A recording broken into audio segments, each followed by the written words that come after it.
The Karen Show. The Karen Show.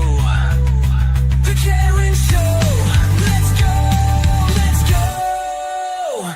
The Karen Show. Oh, hello, everybody. You can hear me still now, can't you, Laura? Yes, I can. Hi, Jalissa. Hi, Bats. Hello, Jonathan. I just thought I'd do a bit of a random live, and I thought, I don't know what I'm going to talk about, really, just everything. And then I thought, I wonder if Laura's awake. But then I realised it's 11 a.m. for me. What would it be for you around about dinner time, Laura? 9 o'clock. Oh, there you go, 9 o'clock at night. Yep. Enzo's busy, so Enzo, he might pop in, who knows.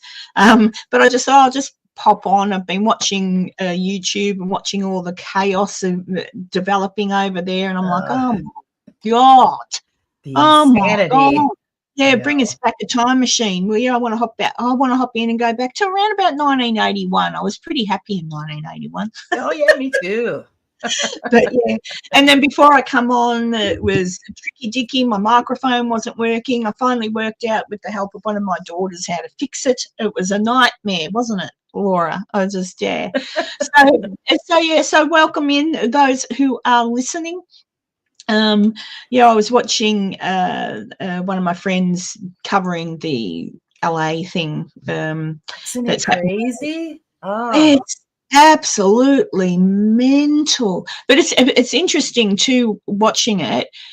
I kind of think, I don't know, it's kind of like there was a joke. Now let me see who told the joke.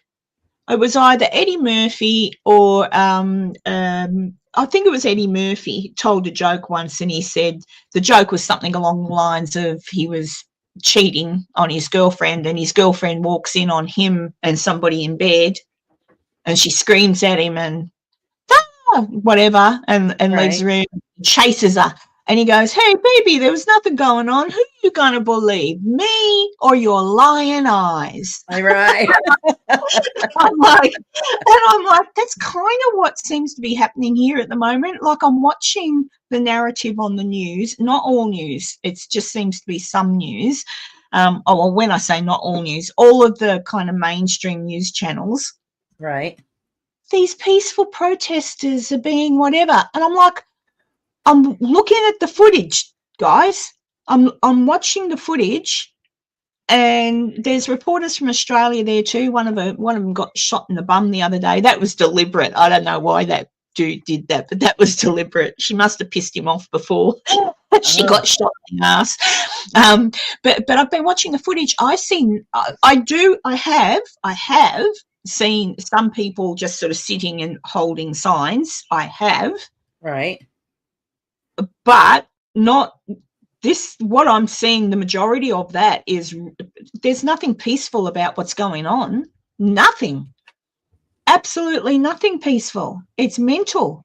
So, but there. Oh, no worries, Carla. I just thought you might want to come on and chinwag, just talk about shit. But yeah, pop in, Carla. Come on. No, she's got a boy. She said she's got a boy.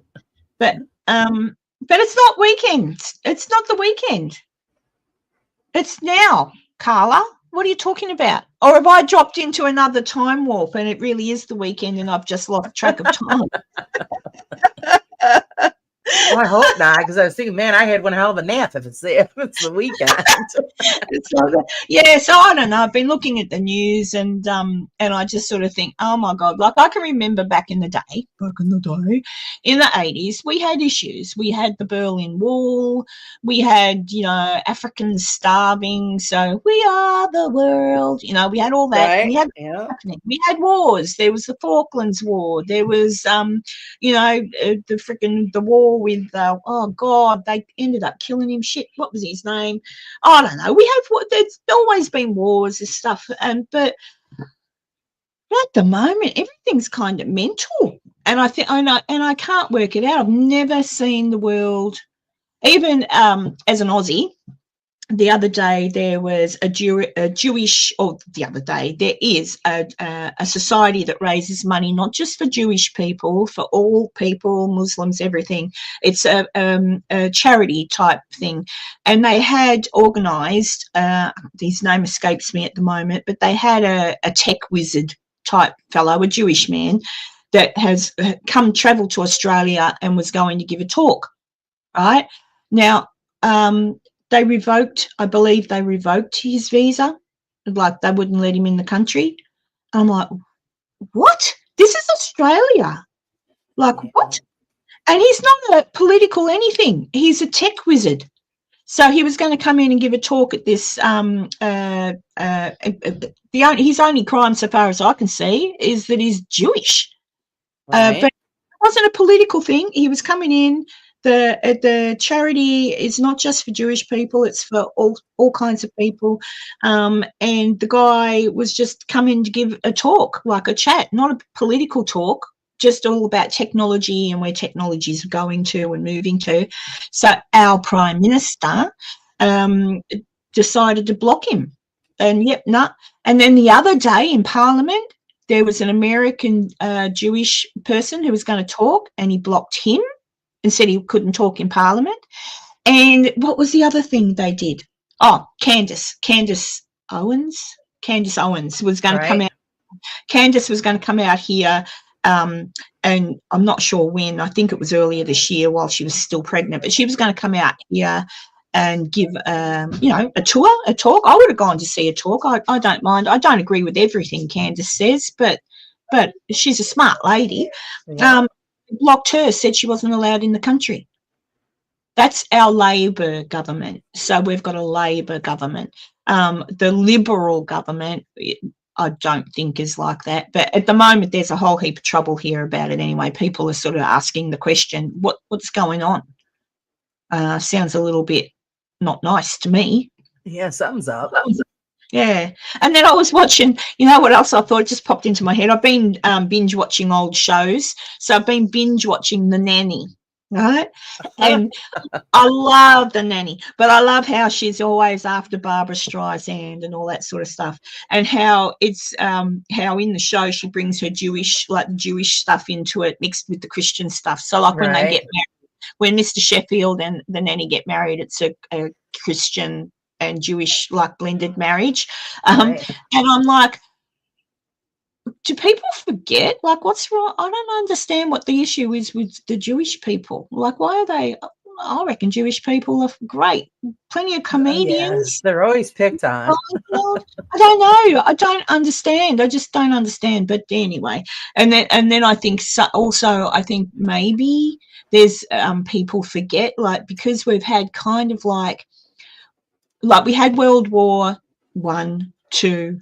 We had the Korean War and the Vietnam War, and then we've had little wars in between. Afghanistan is not a little war, but if you know what I mean, it wasn't a world war, right? It wasn't different countries. It was, but I just wonder if maybe the younger generation are forgetting what war is. There's a difference between a war where countries go to war for a cause, and there's a difference between that and things like what was happened in Israel October 7th. There's a difference between that. That wasn't a war. That was terrible.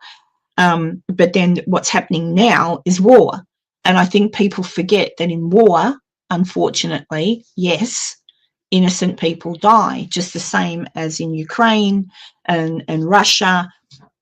You know, there's wars, there's little wars going on everywhere, and I think the younger generation don't just understand the concept of it, and that when you're at war, it's horrible and people die, no matter how old you are, babies through to grandmas.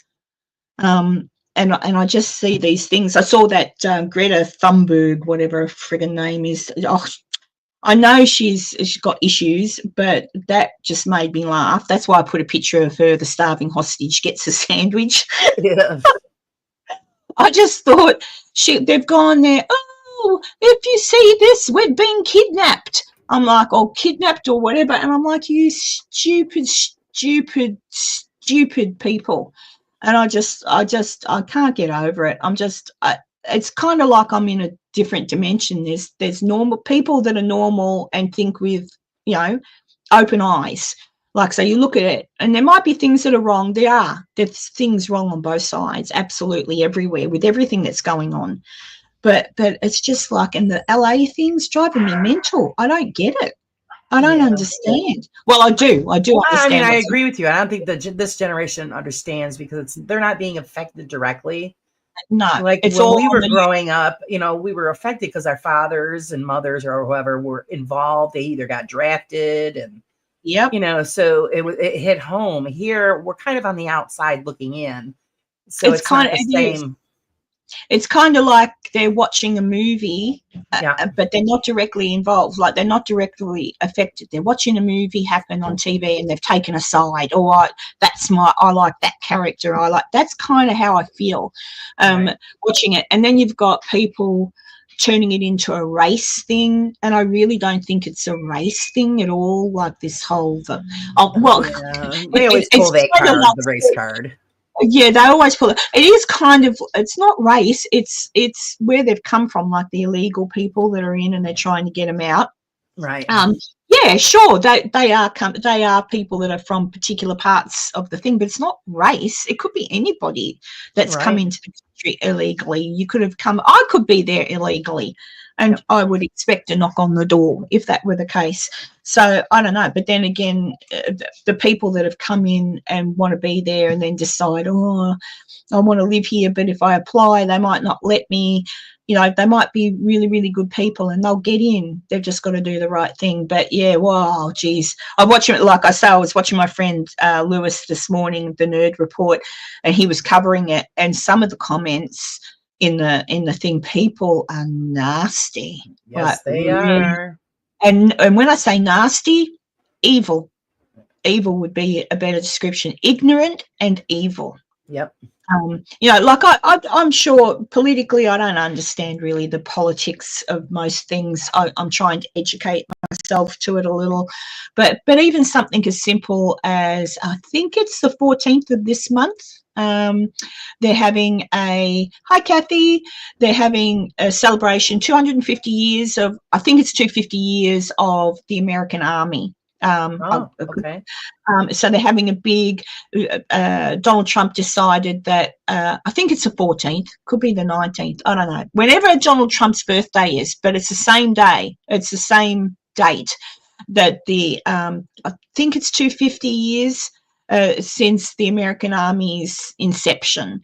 And so it's a celebration of that. So there'll be parades and all that sort of thing in Washington, I believe. Right. And they'll just celebrate the army. Well,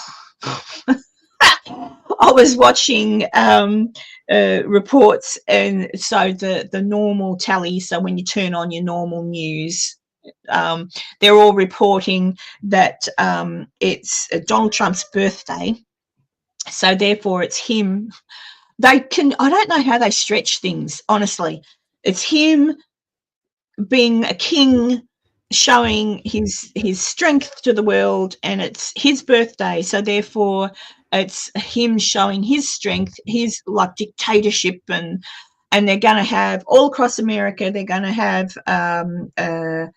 protests against him on that day, calling it's the No Kings movement.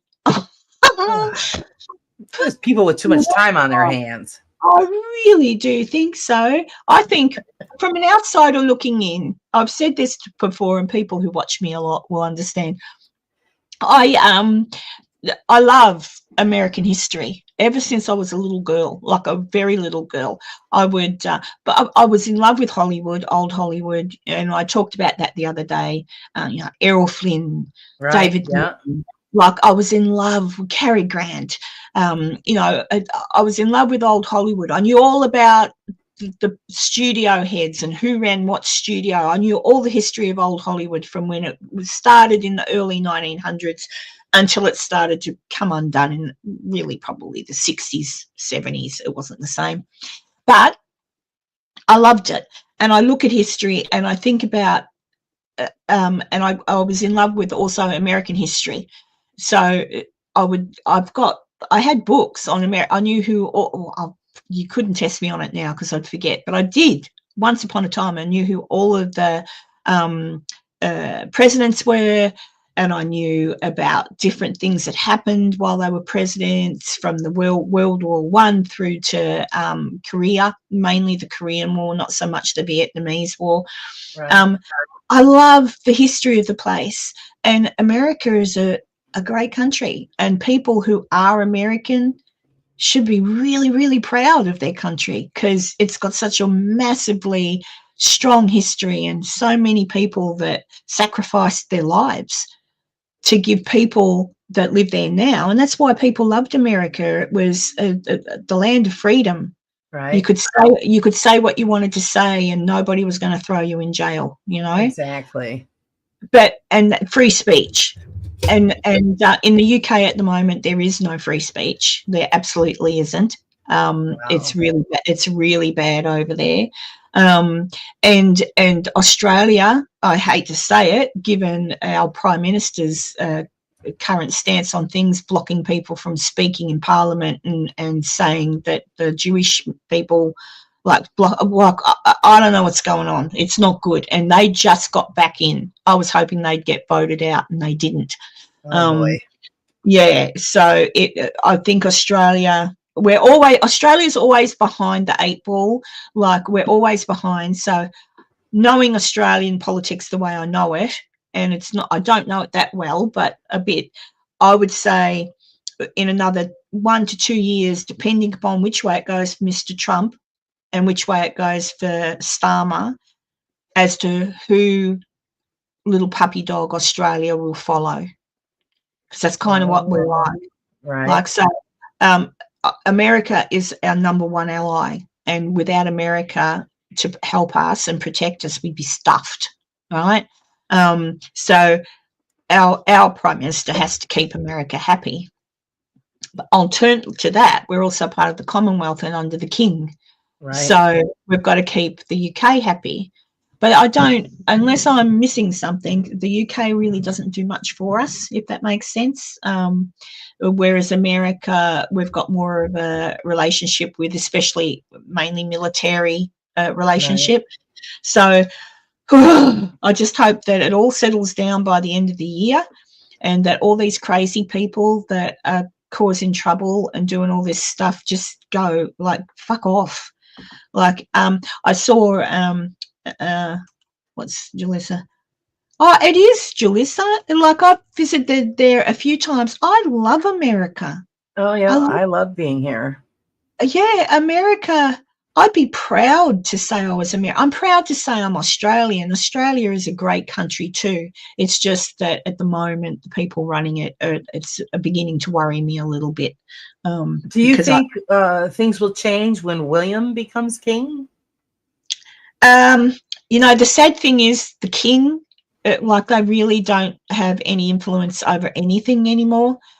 So will the royal family change the way they do things? Probably, because William's gorgeous, and I think he's sort of more up with the thing. But so far as how a country is run, like right now, King Charles has no control over the country whatsoever at all. He's just a figurehead. So those days went probably back in the 50s. Even back then, Queen Elizabeth still had input. Queen Elizabeth could still ask questions and put forth her opinions, but it's not like that anymore. So at the moment, and at the moment in the UK, they've got that Mr. Starmer who's running things. And well, you may have seen, he came to the White House and he spoke with Trump, and he said to JD, "Oh, we're very proud of our freedom of speech, etc., etc." He lied. It's not true.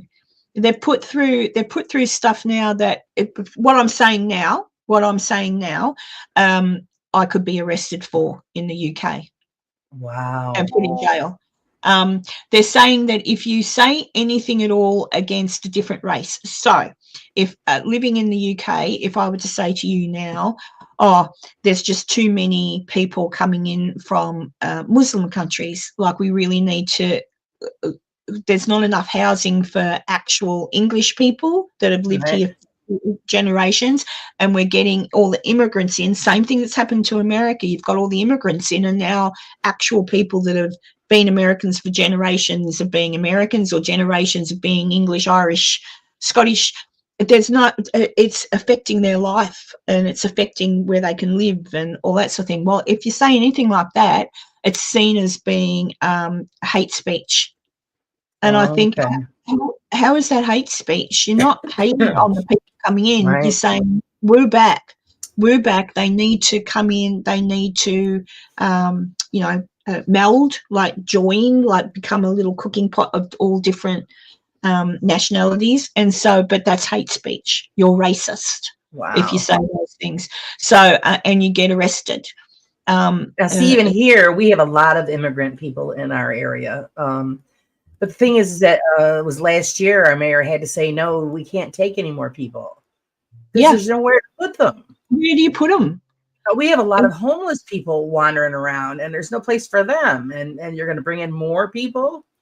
Yep. And that's the thing. You're not saying you don't, like Australia and America too. It's the same in America. America gets there before us every time. But America used to be, bring us your poor, bring us your wretched, right? And they still are.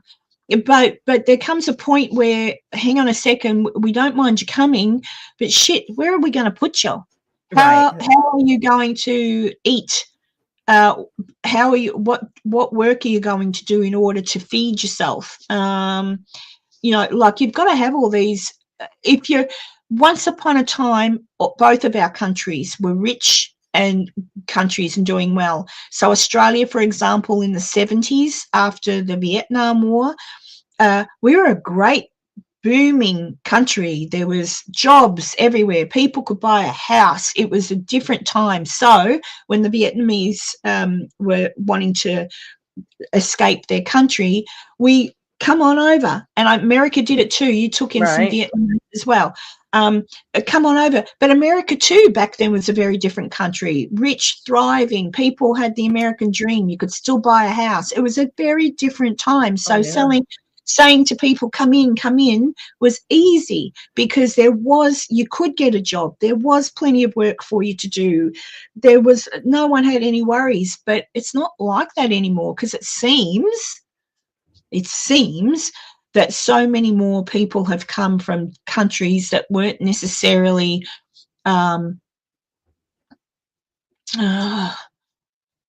not really in big trouble, just that they didn't like how they lived anymore. Like Vietnamese people, it was coming from a war-torn country that had been bombed by napalm and Agent Orange.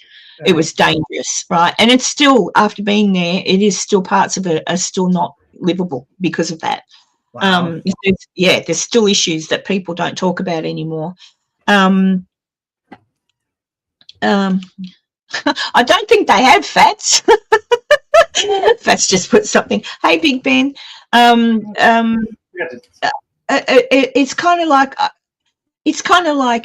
they're just, back in the day in the 70s, people came in. Before that, after World War II, we had, in our country and yours, we had people, Jewish people, Polish people, Russian people, Greek, Italians, all come to live in our countries. And the poor bastards copped it. Like, there was racism. It was like, oh, you bloody Itai, or you bloody Greek, this, that, or the other. You bloody Irish asshole. Like, it was all sorts. Like, there was still that, but it just took not long, and it all melded, and everybody got to, I think it was because it was Western, like Christian countries that mostly that they came from. And so it was easy for them then to assimilate and come into the culture, and they brought things about their culture into our country, which we embraced and like, and vice versa. And everybody seemed to eventually get on. But then later, after different wars, then we were bringing people in that were from different cultures that didn't assimilate quite as well. And that's, I think, the beginnings of the issues where people were coming at loggerheads.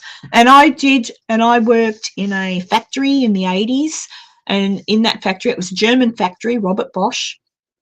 and there are tons of Germans there, but there were also lots of Turkish people. They were from Turkish Muslims, and fine, no worries. They were funny. The boys were funny. The girls were funny. They were Muslim, but they were like pretty easygoing type, like not full on, you know, Right. as they are now. Same thing, you know, Turkish bread, Turkish food shops, they seem to meld pretty good.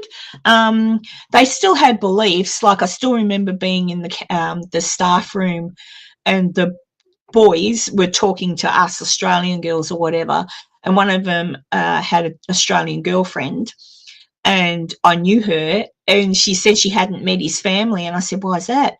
And I asked him, I said, how come you're not taking her home to meet your mum and dad? And he was clear as a bell. He said, because she's not Muslim. Yep. She's Australian, and in their eyes, she's just a dirty WHORE. So Australian girls, Western women are, right, and that's how it was. And I was in shock because the boys were, but that was their parents' generation's beliefs. Actually, it's still kind of going on now, because I know people have been through that. I had my girlfriend's sister was dating a young man, and she was very attached to him. She even learned, you know, the Arabic language and everything, you know, so she could communicate with him and, you know, his family and friends. And she was never introduced to the family, and she was questioning him about, you know, their future. And he said, well, there is no future. He says, because I've got a promised wife coming over here. Yeah. So she was basically just a good time for him until, the arranged marriage was taken over. And see, that's nothing against the Turkish people or the Muslim people or whatever, nothing against, because that's their belief system. Yeah. The problem is, that's the problem. The problem is, in their eyes, we're infidels. Yes. We're shit. We're less than. Less than. And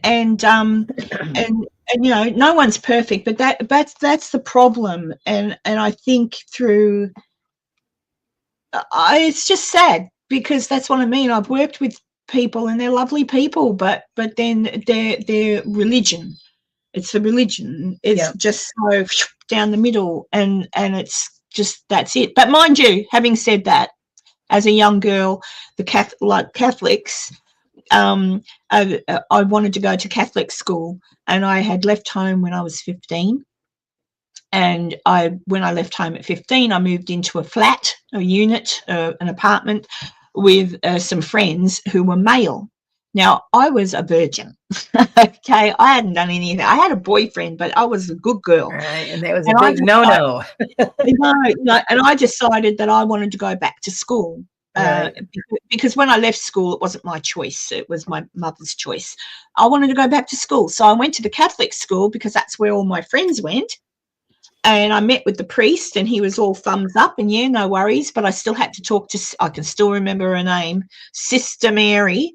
I still had to talk to Sister Mary to get the thumbs up to come to the school. And she wouldn't let me. And she sat there and she said to me, you'll be a bad influence on the young ladies of the school, because you've lived in a unit with men, which means that you've probably been active. And I looked at her in like shock, and I went, what? So I couldn't get into the school, and that was a Catholic school. Yeah. Now, having said that, then when I was in tears and went back to my friends and their families whose children went to that school, they were fantastic, all Catholics, and all said to the school, that's disgusting. I ended up just going back to the normal. I did go back to school, but just the normal school that anyone can go to, not a Catholic. So every religion can be shit. Yeah, every religion. So, you know, I was a good girl, Jalissa. I was a good girl. But Big Ben says now Australia is full of, no offence, but immigration has gotten out of control. It's out of control everywhere. It's absolutely out of control everywhere. The only country that seems to be trying to get it under control is the US, and everyone's jumping up and down about it. But there you go. What's that? Tucker. Hi, Tucker. Tucker Hamby. How are you? Personal, fascinating. it is, isn't it? That's the thing. Like, I was prejudiced against Julissa, but that's what I mean.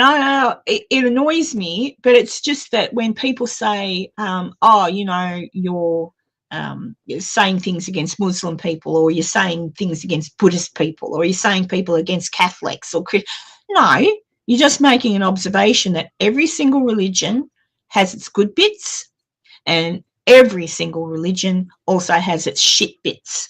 So Right. every religion can look down its nose at people and think they're better than the other. Every religion. That's, I think, the problem people have with religion, that it's supposed to be, look, not, you know, most religions are supposed to be all about arms out, embracing and love and goodness and kindness and da-da-da. But they're all judgmental. But they're all judgmental, and if they're supposed to go, not, I don't want to get into a religious thing, but if you're supposed to go by the teachings in the Bible, then it's not your job to be the judgmental one. Exactly. That's not your job. That's someone else's job. So you know, it is what it is.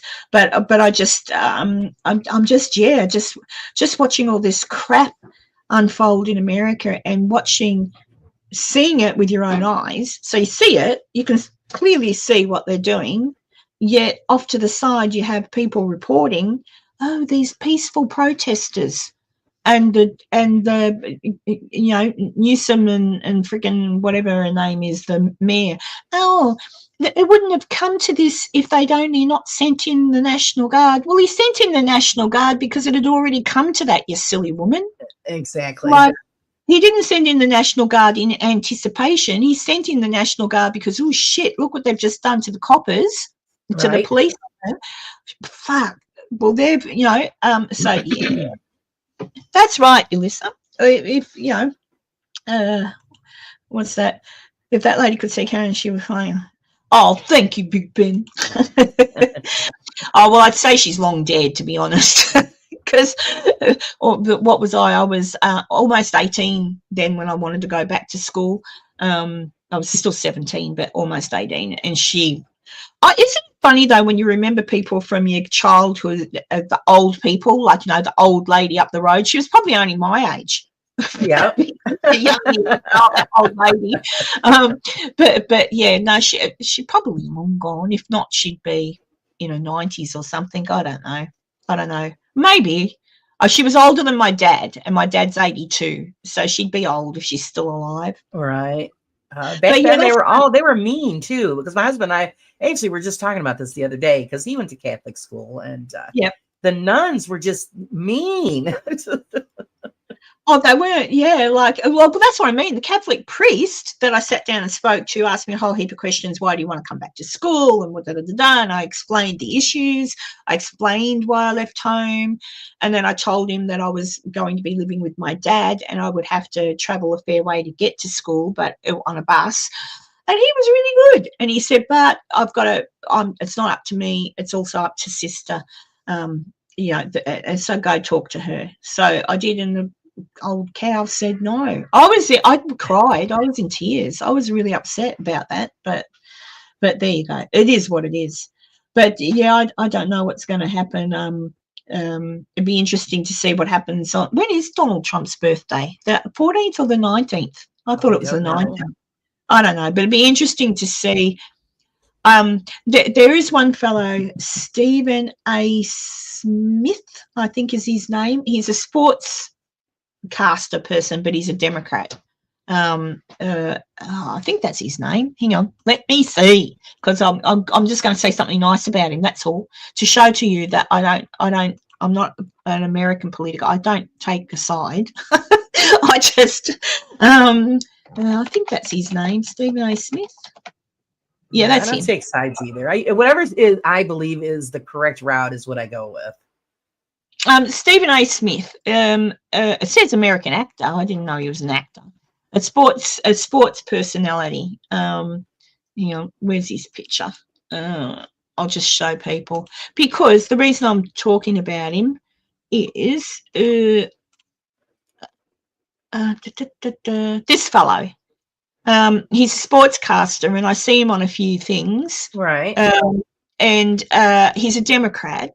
So before Trump got in, when I would see Stephen talking about things, 14th, thanks, Jalissa, I would see him talking about things. I'll get rid of his little face now. But and he'd go, and he would be going crook. But he was sort of in the middle, but he'd still be going crook about things that Donald had said or things that JD had said, blah, blah, blah, blah. And then once Donald got in, he's still very Democrat, but he's a normal Democrat.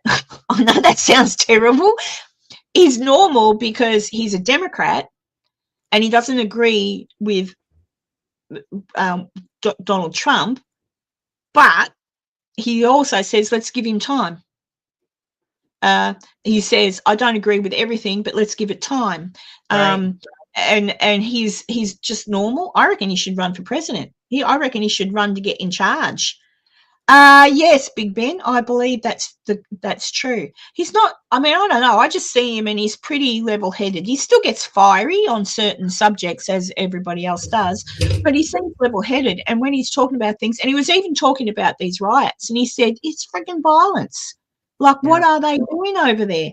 So I think the problem is you've got bad people on both sides. And in the middle, you've got bad people everywhere. It doesn't really matter what party they're with, but I think what's happening at the moment from an outsider's perspective is that you've still got nut jobs on TV that haven't been cancelled yet, pouring crap down people's throats. Yep. And you've also got Democratic politicians with power that are absolutely causing trouble in the background in order to make things not run so smoothly. And I just think if the good Democratic people can step forward and quash these bad Democratic people, like get rid of them, vote them out, and the good Democratic people come in, then it might work. But that's going to take a little bit of time, I think. I don't know how it's going to happen. I think it's going to be more a case of people, your average Joe, is going to have to go, hang on, and really think about what they're saying. But it's kind of scary because you see people that look normal and then they start screaming anti-Israeli things. See, that's the thing, is you think they're normal, but they're brainwashed by what's going on and what's been going on for years. So, they're promoting, the violence and the negativity. Yeah. And it's kind of weird, and it's funny. It's like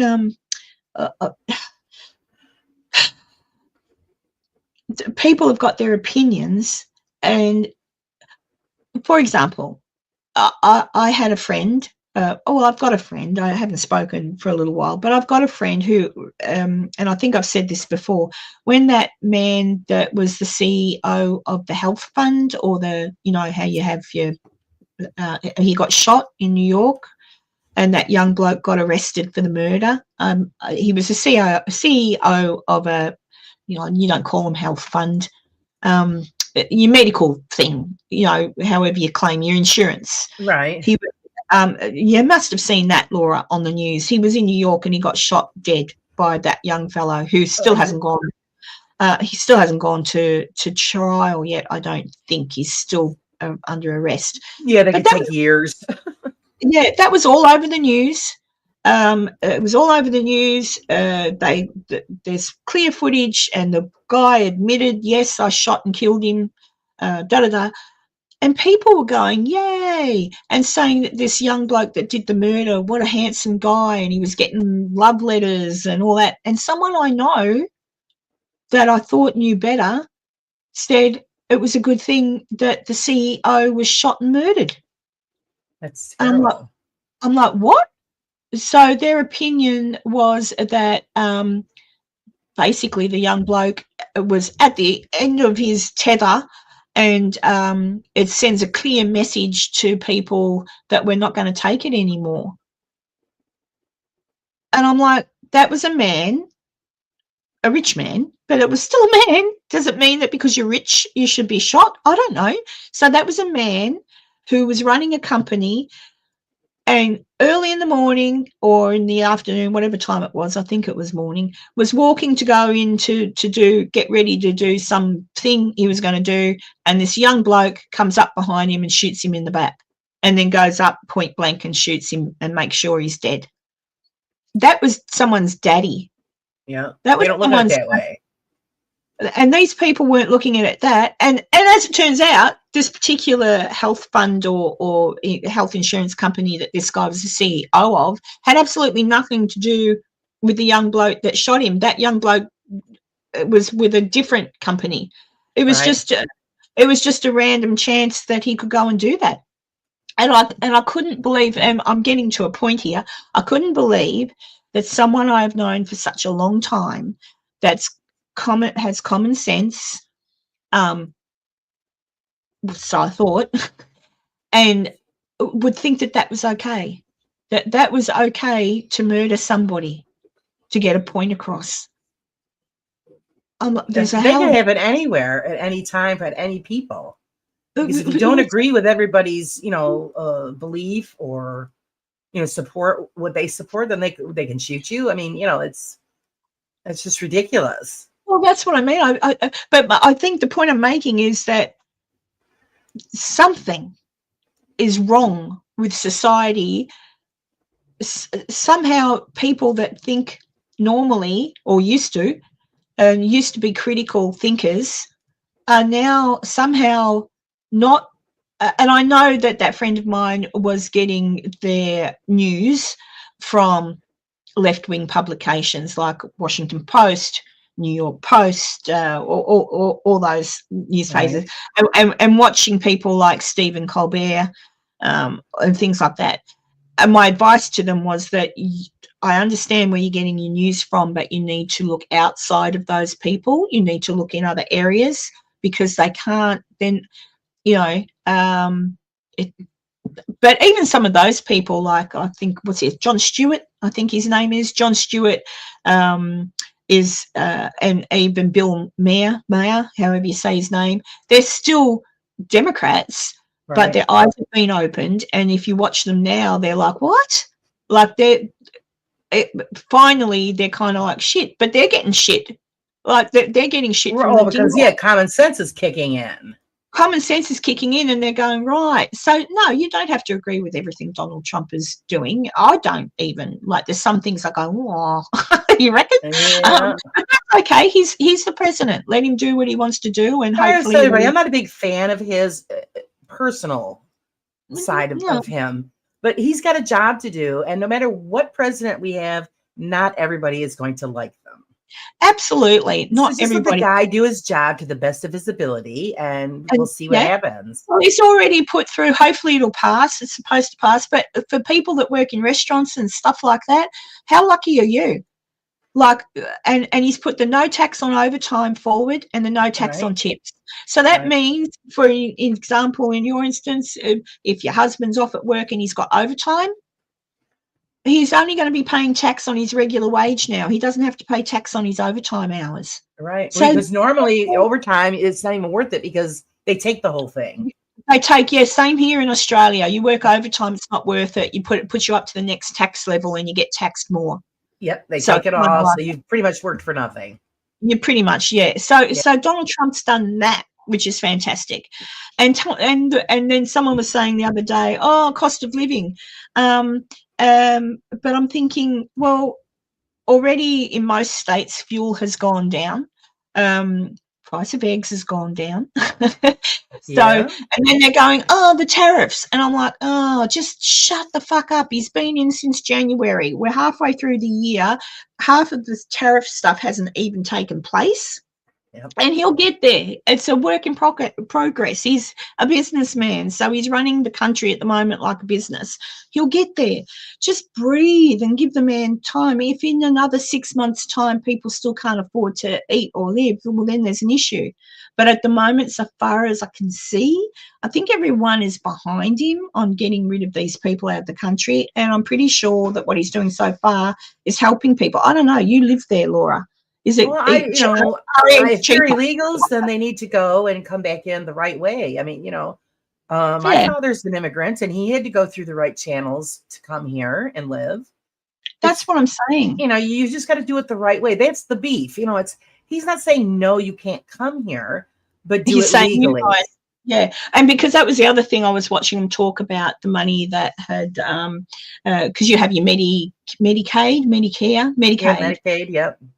And I'm slowly learning how that works, because we have Medicare here, and basically if I hurt myself now and have to go off to the emergency department, I'd pay nothing.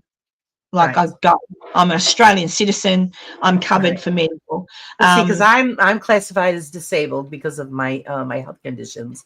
So I get Medicare, but I also qualify for Medicaid, which is a supplemental insurance that covers whatever the Medicare doesn't. Yeah, and we can here in Australia we sort of do that. We have our Medicare, which is every Australian citizen has the right to Medicare, which means yes, something's happened. You go to the doctor, they say, "Oh my God, you've got cancer, and that lump has to be cut out." You do go on a little bit of a waiting list unless it's urgent. So if it's urgent, you're in straight away. But if it's something, then they think, oh, look, you could be on the waiting list for 3 months before we can get to you. Some people are waiting like for a new hip or a knee replacement, and they're waiting 18 months, but they'll get it done, and they'll get it done for nothing, right? But you can also in Australia opt to have your private health insurance, which you pay for yourself, which if there's something you need done and you do not want to wait for the free stuff to kick in, your health insurance will cover most of it. You have a bit of a, what do you call it? Where you pay a little bit. There's cover, there's a word for it. Your copay. Yeah, your copay. But yeah, so I was looking at that, and Donald said, well, not Donald, but the people were trying to explain, everyone's going, oh, they're going to cut Medicaid and they're going to cut this, and we're not going to have, no, they're cutting it to the illegal immigrants. So the ones that came in and they're not citizens, they're not even on a green card. They're fully covered, and they shouldn't be. They didn't put into the system. So that's where I saw Rubio talking about it. He said, so they're the ones that are going to lose it. Right. And they're the ones that we want to have leave the country and come back in the correct way. So that's fair enough, because that means that your resources in your country are stretched. And that's why there's people waiting for care, and that's why people can't get in to see doctors, and that's why, because you've got millions of people getting it that shouldn't be getting it. Right. Where the rest of us has worked, 30, 40, 50 years, we've paid into the system. And then when you can't access it because you've got all of these illegals that are getting it for nothing. Exactly. So it's not a good thing. It's not fair. So, and I think, unfortunately, though, then you've got your Whoopi Goldbergs and I don't even know how anyone. Barbara Walters would be rolling in her grave right now. She would be. I used to watch The View when Barbara, because we got it here. I did too. Barbara was fantastic, very smart lady. Very fair. Very fair. And now it's just a horrible program, and I don't know why they allowed to keep it going. Yeah, it's just mental, and I don't know either. But obviously, there's, I'm hoping that things settle down. I'm hoping that people open their eyes a little bit more, and it just all settles down, and give the man a chance. And like people here are saying, they don't like him. There's things about, see, I'm a bit different. I like him, but that's because I used to watch him when he was on TV and stuff. Right. So he was even in an episode of The Nanny. Yeah. Well, yeah, it was funny a lot. Yeah. Yeah, he come in. I'm not a big fan, but I'm, let the guy do his job. He's there doing a job. Let him do his job. He at least he sort of says what he's thinking. Maybe and a lot of them don't. Like Obama. Obama had the chance of a lifetime. First Black president. I'm thinking, all right, this guy's going to get stuff done. And what a disappointment. It was very disappointing. It was. And then I sort of think, when I saw him when they were trying to get what's her face elected, the blah blah whatever her name is, Kamala. Oh Lord, please. Oh God. And then Obama was talking, and he was going crook at the black men, and he's giving him if you're black and you're not supporting a black woman, blah, blah, blah, blah, talking down to him. And I think, that's what was the nail in the coffin. You don't talk to people like that and make them think that they're idiots. Because I mean, we have no problem with supporting any black candidate as long as they're up for the job. Yeah, that's the other thing. And she wasn't up for the job, and she was Indian, not black. Yeah, I mean, it's I thought it was great that Obama became president. Yeah, and I thought he was going to take it and run with it, and boy, it just crashed and burned. It was bad. Well, as an Australian, I remember when that was happening, and I used to watch Jimmy Kimmel. Jay Leno, all those people. I loved the Jay Leno show, the Tonight Show. But I watched all of them people, so I'd watch that because it was the only sort of American shows you got here. So I remember Obama was on, like, doing funny things and all that sort of thing, and I thought, this guy seems okay. But see, that's the trick. They all seem okay because that's how it's done. Yeah, that's the PR, that's the spin. That's they play the game to get in, and once they're in, it's a total different story. And then you've got people like Donald Trump who don't play the game; they just blurt out, verbal diarrhea. No filter, no filter. And he got in overwhelmingly. He got in, and I think at least, like, I've never seen what you guys are getting now. I have never seen it, even with Obama. I saw Obama sometimes, give the speeches from the office, and you always saw his press secretary. But far out, it's almost like every day the press are in the Oval Office and he's talking about shit, and you've got you've got him showing him from the Air Force One. It's every day, and he's out there.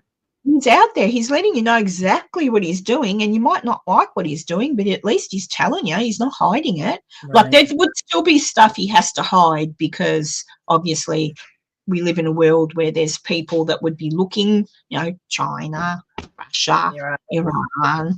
There's things you can't be out there in the open with your people about because it could get us into trouble, like danger. So obviously there's some things that he can't be open about, but you're pretty lucky, like, I reckon. So I don't know. Yeah, well, like you said, with the freedom of speech thing, my husband, the way he says things, I'm thinking, boy, you're lucky that the FBI don't show up at the house. Hey, because he just says what he wants, and you can't do that everywhere. No, and you can't do it. Julissa, you have to watch what's her name? Oh, I've said it before. Candace Owens did a whole thing. Was doing a whole thing on security reasons. Did a whole thing on Kamala, and Kamala is not. There's no black in her. There's no black. Her mum's Indian. Her dad is Irish, but Jamaican born. Oh, that's it. There's no black. There's no black. Irish and Indian. Wow. That's why you'll see footage of Trump going, what is she this week, black or Indian? And people were going, oh my God, he's right. Okay. That's why he was saying it, because she's not. There's no African anything in her blood. She's Indian. So shame on her for even promoting herself as a black woman. That was the whole thing when you watched Candace. Candace brought it all. Candace deep dived. Yeah, she's good. Fats Rabbits, yeah. There was black in her when she first started, but I think he was the mayor of San Francisco. But yeah. No, have another look. Irish. But go. Don't take my word for it in case I missed something in the feed. But Candace did if you go back to Candace Owens' thing, she did a whole thing. So what? Even in the book, this is what Candace said. So Dunderbrain, she wrote a book, and in the book, there's a picture of her with a black woman standing from memory in front of like a field, like trees or something. That black woman is not a relative, but in the book, she refers to that's her grandmother. That's actually one of the housekeepers, the people because Kamala's family. Yeah, look, it goes deep. Yeah. Yeah, him. Yeah, he gave her start. Yeah, but he's not black. That's the whole. He's not black. He was born in Jamaica, and he's Irish. They're Irish. But anyway, it's all right. It's okay. The point is, she's not black. It's not African American, black, anything.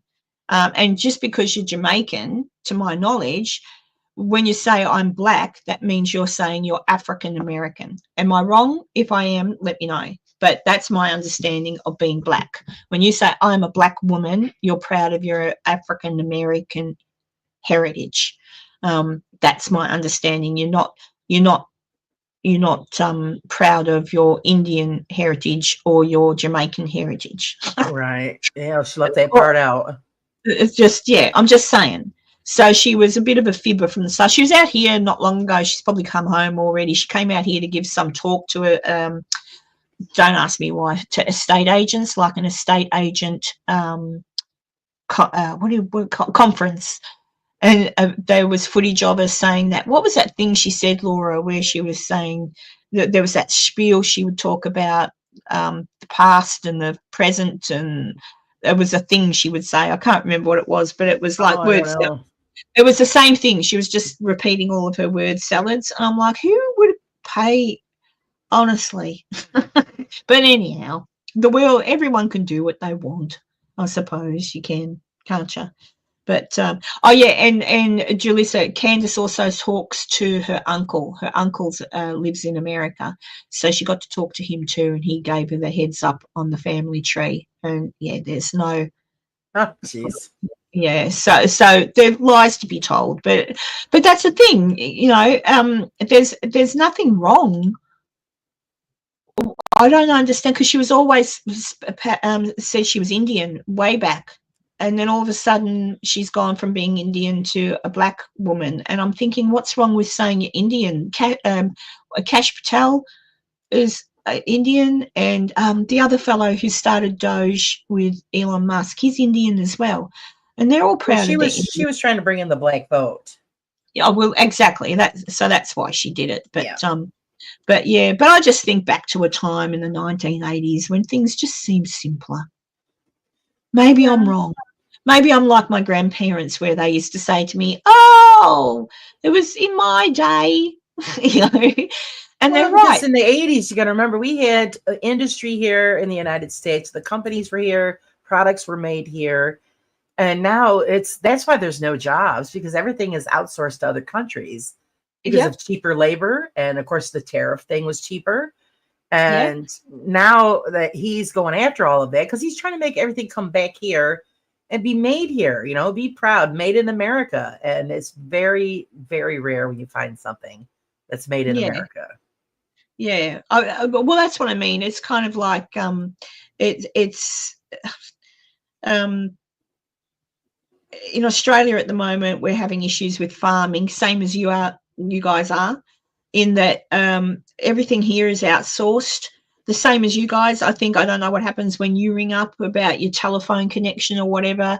Here it gets outsourced to either the Philippines or India. Yeah. So you go through and you get an Indian person. Sometimes they can speak good English, sometimes not. I can't understand a word they say. Sometimes it can be really frustrating. Sometimes I'll cop someone who can speak pretty good English, and other times it's so frustrating because they don't understand what I'm saying. And it's hard. Australians are actually hard. Yeah, we've got Australians also have an accent that we speak pretty quick and you can miss it. But yeah, I wish Australia would go in the direction that Trump's going with you guys and say, hey, no, let's support our farmers. Like we've got politicians here who are really trying to support our farmers, but it's really hard because you've got the two big parties, same as you. You've got the two big parties, except not same as you, because you've got Donald Trump now who's saying, no, we're going to start doing things here in America. Right. Give American people jobs. And then you've got people complaining because that means they'll have to pay more. Well, maybe initially, I don't know. What do you want? The cost of living here. I mean, you know, we're not living in straw huts. We're, you know, everybody has expensive mortgages, and those rates and all that stuff keeps going up. Yep. Everything goes up but the paycheck. So of course people are going to complain. And that's happening here. Like here in Australia, more than half of your paycheck goes to afford your mortgage or your rent. Yeah. Rent and mortgage here is astronomical. So you get your paycheck, more than half of it goes to keep the roof over your head. Exactly. Then you're struggling to eat. You're like, oh, fuck, like, what am I going to eat this week? Oh, well, rice, potatoes, and minced Ramen beef. noodles. Yeah, you know. I know it does, but we're not doing anything proper with it, Fats. That's the issue. It's our government fucking shit. Sad. That's sad. It's just stupid. I don't know. I don't know what the answer is. I think because I don't like politics, and that's why when you guys got Trump, he's a businessman, so he's not a politician. He's a businessman, and he's surrounded by people who are politicians. So Trump can go, wow, if this is a business, this is what I would do, and this is why we should do it. So Trump has obviously studied history, and he has looked back at that time at the turn of the century when there was no income tax in your country. The country was run on tariffs. No one paid income tax, no such thing. And he's looked back at that and he's gone, shit, we were a really rich country. Yes. Like, and there were still people who didn't do well, but ultimately you were a very rich country, and it was the land of opportunity.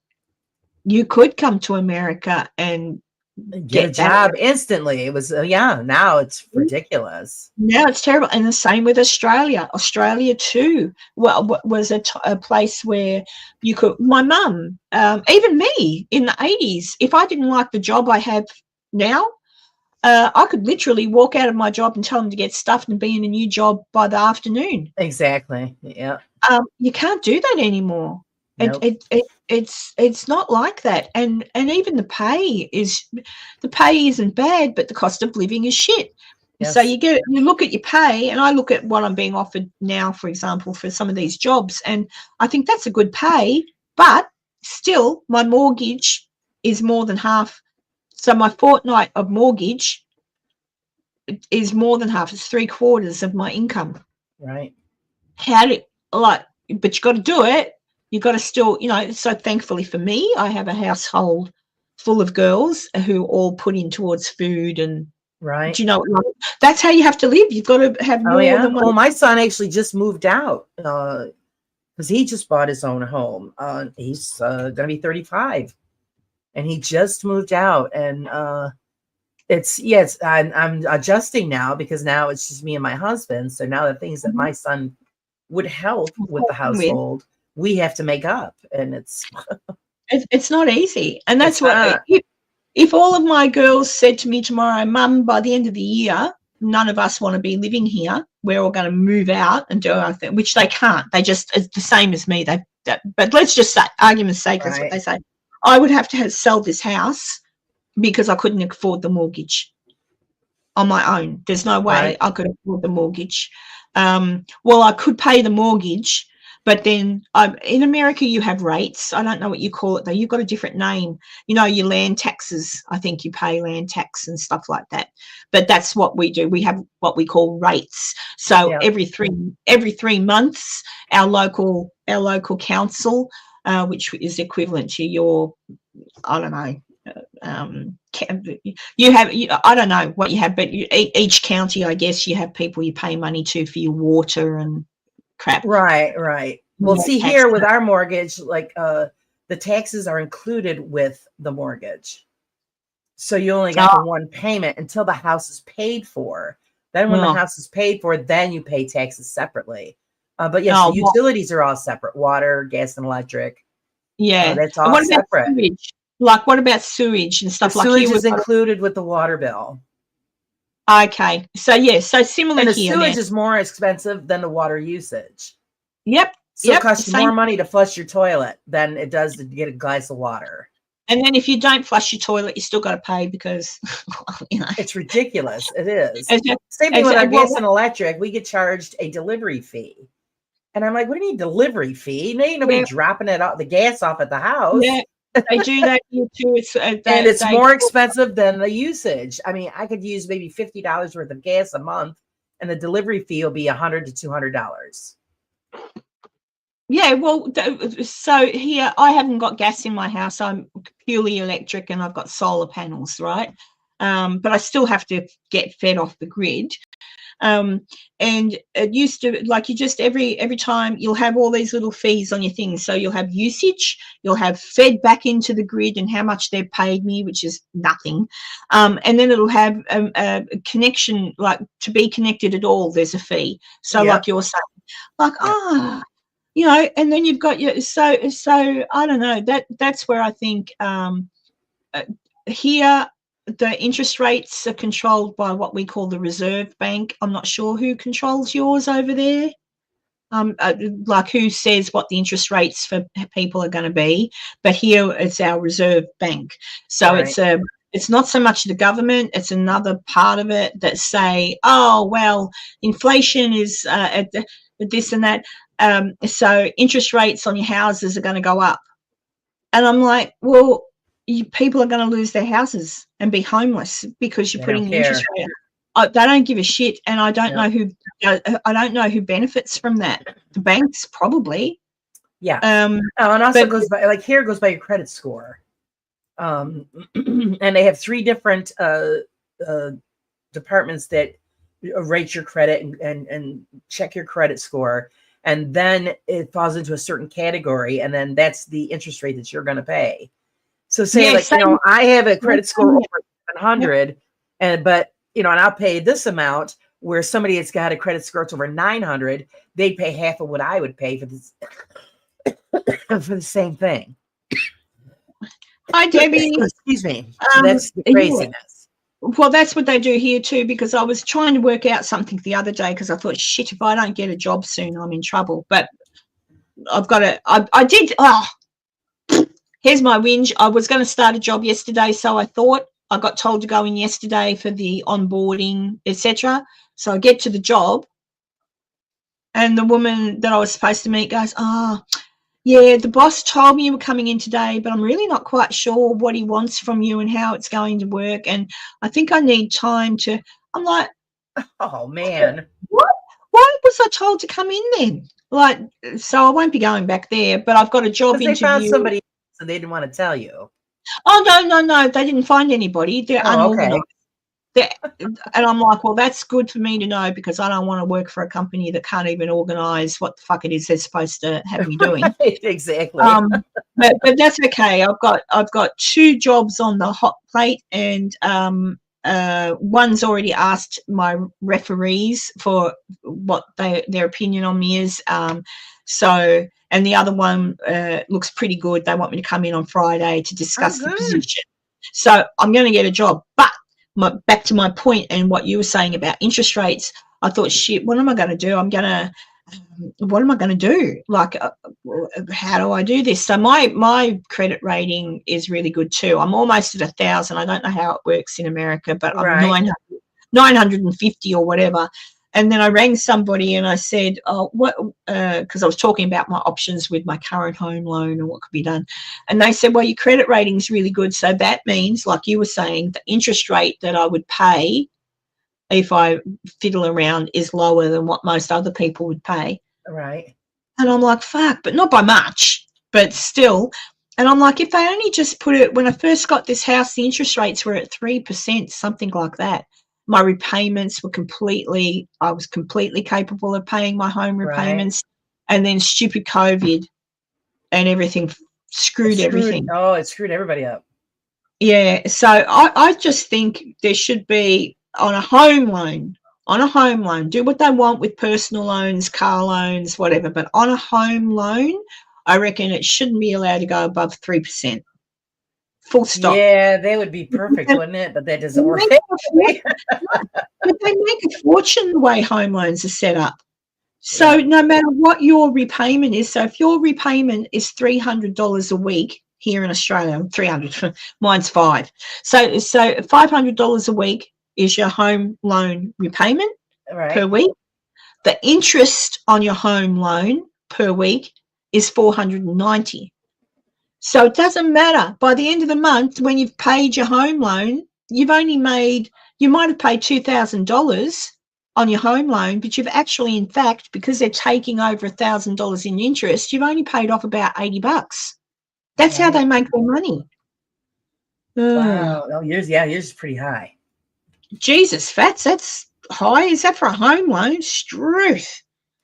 But yeah, so yeah, go visit Diabolical Debbie's channel. Put your link in, Deb. Can you do that? I don't know. I'm not on what do you call it, on YouTube. I'm looking on StreamYard. But yeah, I don't know.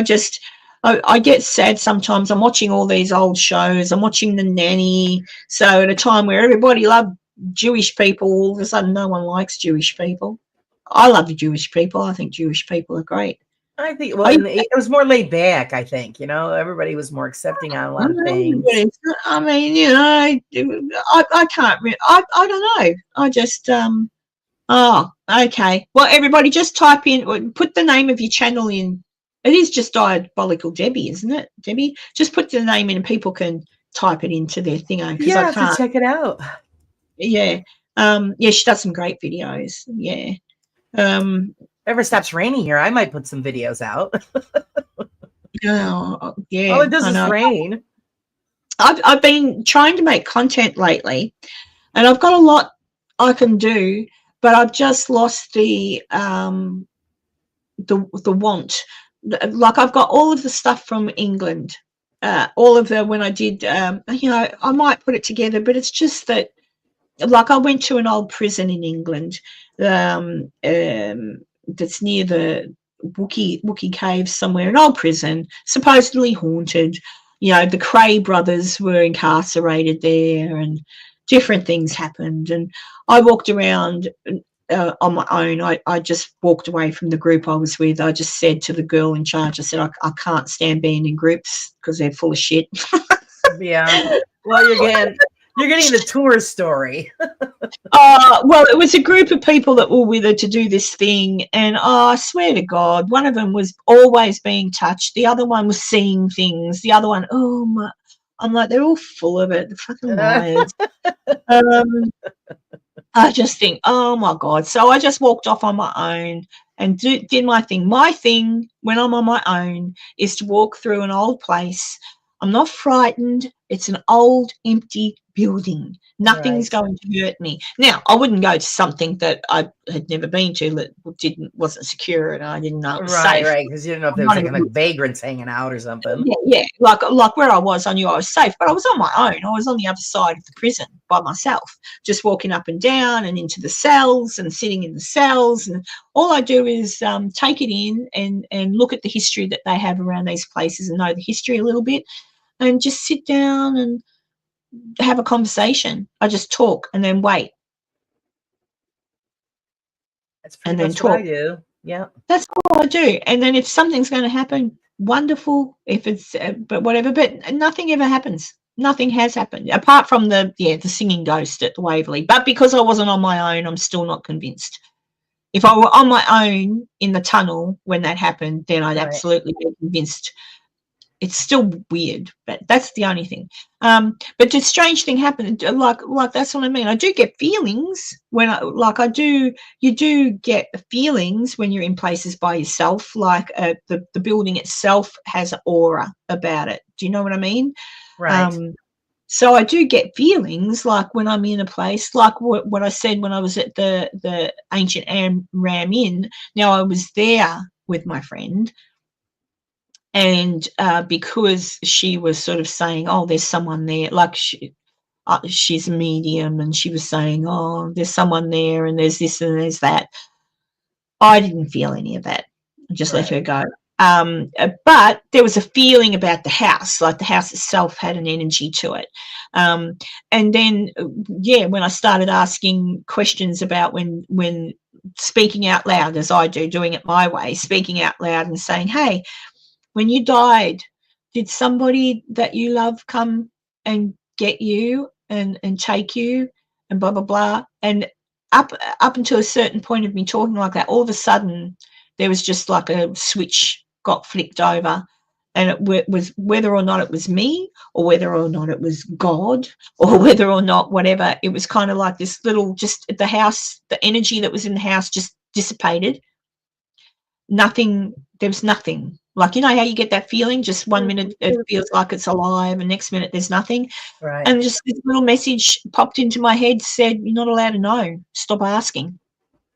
You're never going to know. No one's ever going to have proof. You're never going to know, and you're not allowed to know. So shush." That's how I felt. And right at that moment, my interest just went Right. gone, just gone in that moment. I thought, yeah. But there you go. What's Yeah, you diabetes? might be right. Even though you have all of that footage, even if you're not going to do it at a paranormal standpoint, at least they share the history of the adventure. I think people would enjoy that a great deal. Well, that's probably, maybe I'll do that. I've still got all the Because footage. I'll never have a chance to go there, so I didn't live vicariously through you, through where I you've sup- been. So I mean, the history well, alone is even if I fantastic. do it, even if I don't put it together, because that's the other thing too. You'll appreciate this, Laura and Debbie. You'll definitely, with the hard work you put into your videos, you'll understand what I'm about to say. If anyone looks at my channel at all and my history in the channel, I have made a ton of videos, and those videos take me with research. So I'll research the history of places. That takes me a little while. Like, that can take me, if I'm head down, bum up, and that's all I do all day, it can take me 2 weeks of like full-time work of 2 weeks of just one subject, one place, digging as deep as I can into the history and what I can find out about it.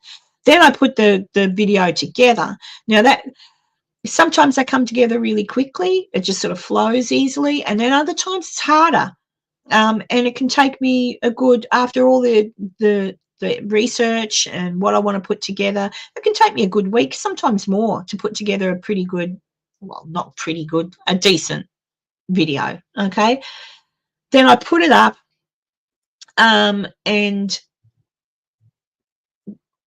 I think about all the hard work I've put into it, and it doesn't get very many views. And it's like, fuck, I worked really Yeah, hard. that's And the I thought, upsetting part. and it's kind of like, look, you can't make people watch your stuff, but I sort of think, geez, I could have saved myself all that hard trouble. Still done because I still love the research part of it. Still done the research, but just come on live and talked about it and showed pictures, and not Right. put in the hard work of doing animations and all of that. So I've gotten to a place where I'm kind of like, Right. Yeah. Well, it is a lot of work. That's why I don't do it. yeah, If I'm putting out there, it's raw and in your face. You're going to see it as I filmed it. I'm not going through all of that editing stuff. So if something's messed up, it's messed up as I've seen it, and you're going to see it the same way. yeah, so I don't know. So that's why I haven't put in, because I started. I was doing one on.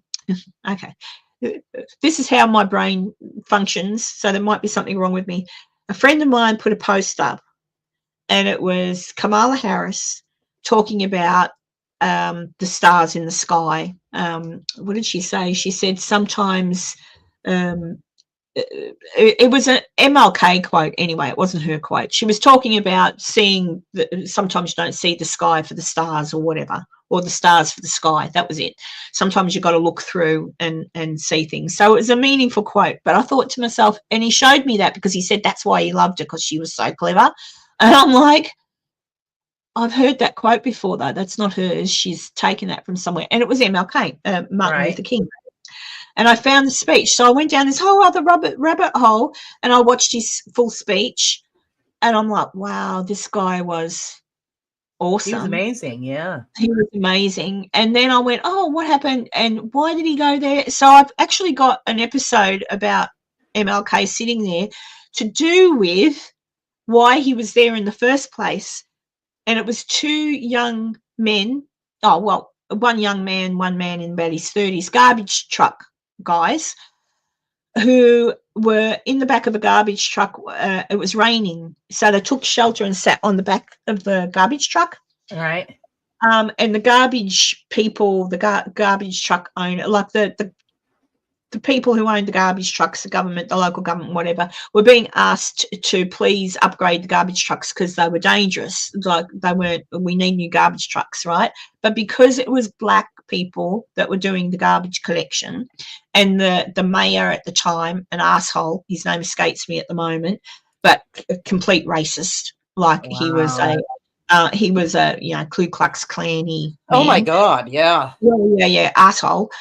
Would fuck you, like nah, right? Well, anyway, these two black boys were on the back of the truck, and it was raining, and I don't know how, maybe they leant in on something or whatever, but the garbage truck went into crush mode and they were killed.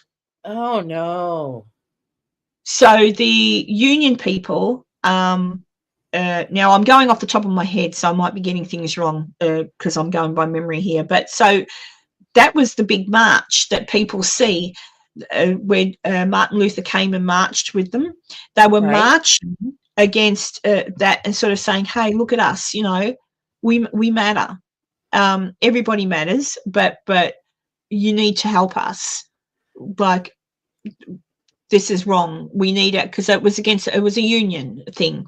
Right. So Martin Luther came and he marched, and then he came back. So he came back again. Actually, he marched, then they were killed. Maybe that was it. Anyway, the point is, he marched, he went away, and then he was asked to come back again to talk about things and give this talk. That's when he gives his big speech the night before he was killed. And that was when he said the thing about the stars. He talked about President Lincoln. It was a brilliant speech. If nobody has seen it, you should go find the full speech, not just the snippets. But yeah. So and then I looked at that, and then of course it was the next day that he was going to go to the other march, but he never got there because they assassinated him. Right. But I put together a thing on that, and then I went, oh, no one's going to watch it. And but it's half made, like it's all there. But I went down. I mean, the beauty of that man was that he saw everybody not through eyes of color, but he saw everybody as a human being. He did, and he was a good man, and he was very rare. His speech gave me chills, but it was very interesting. I can see what you're saying here, Debbie, and and what you've just said there. Debbie's just commenting on women as a single mother. Yeah, as a single mother, as a married woman. So when I was a married woman before I had children, I had superannuation going in. I don't know what you guys call it when you retire and you get money back from the government. I think you call it Social Security. Yes. Yeah, here we call it superannuation. So when you're working here in Australia, your employer puts money aside for you for your retirement. Now, in the 80s, when I was young, that wasn't tied up. When I left a job, if I wanted to, I could go in and take my superannuation out. You could just get it, right?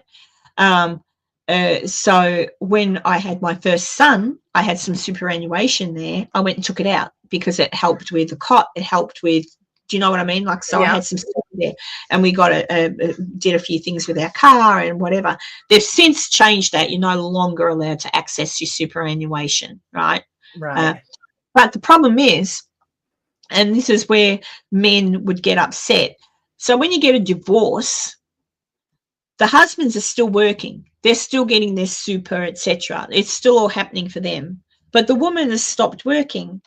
So while you're raising your children and a stay-at-home mum because your husband's out working, but you're looking after the household, you're getting the kids to school, you're not earning any superannuation, you're getting nothing. So then if you end up being a single parent and you can't work for whatever reason, you might be on government benefits, or you are working, whatever.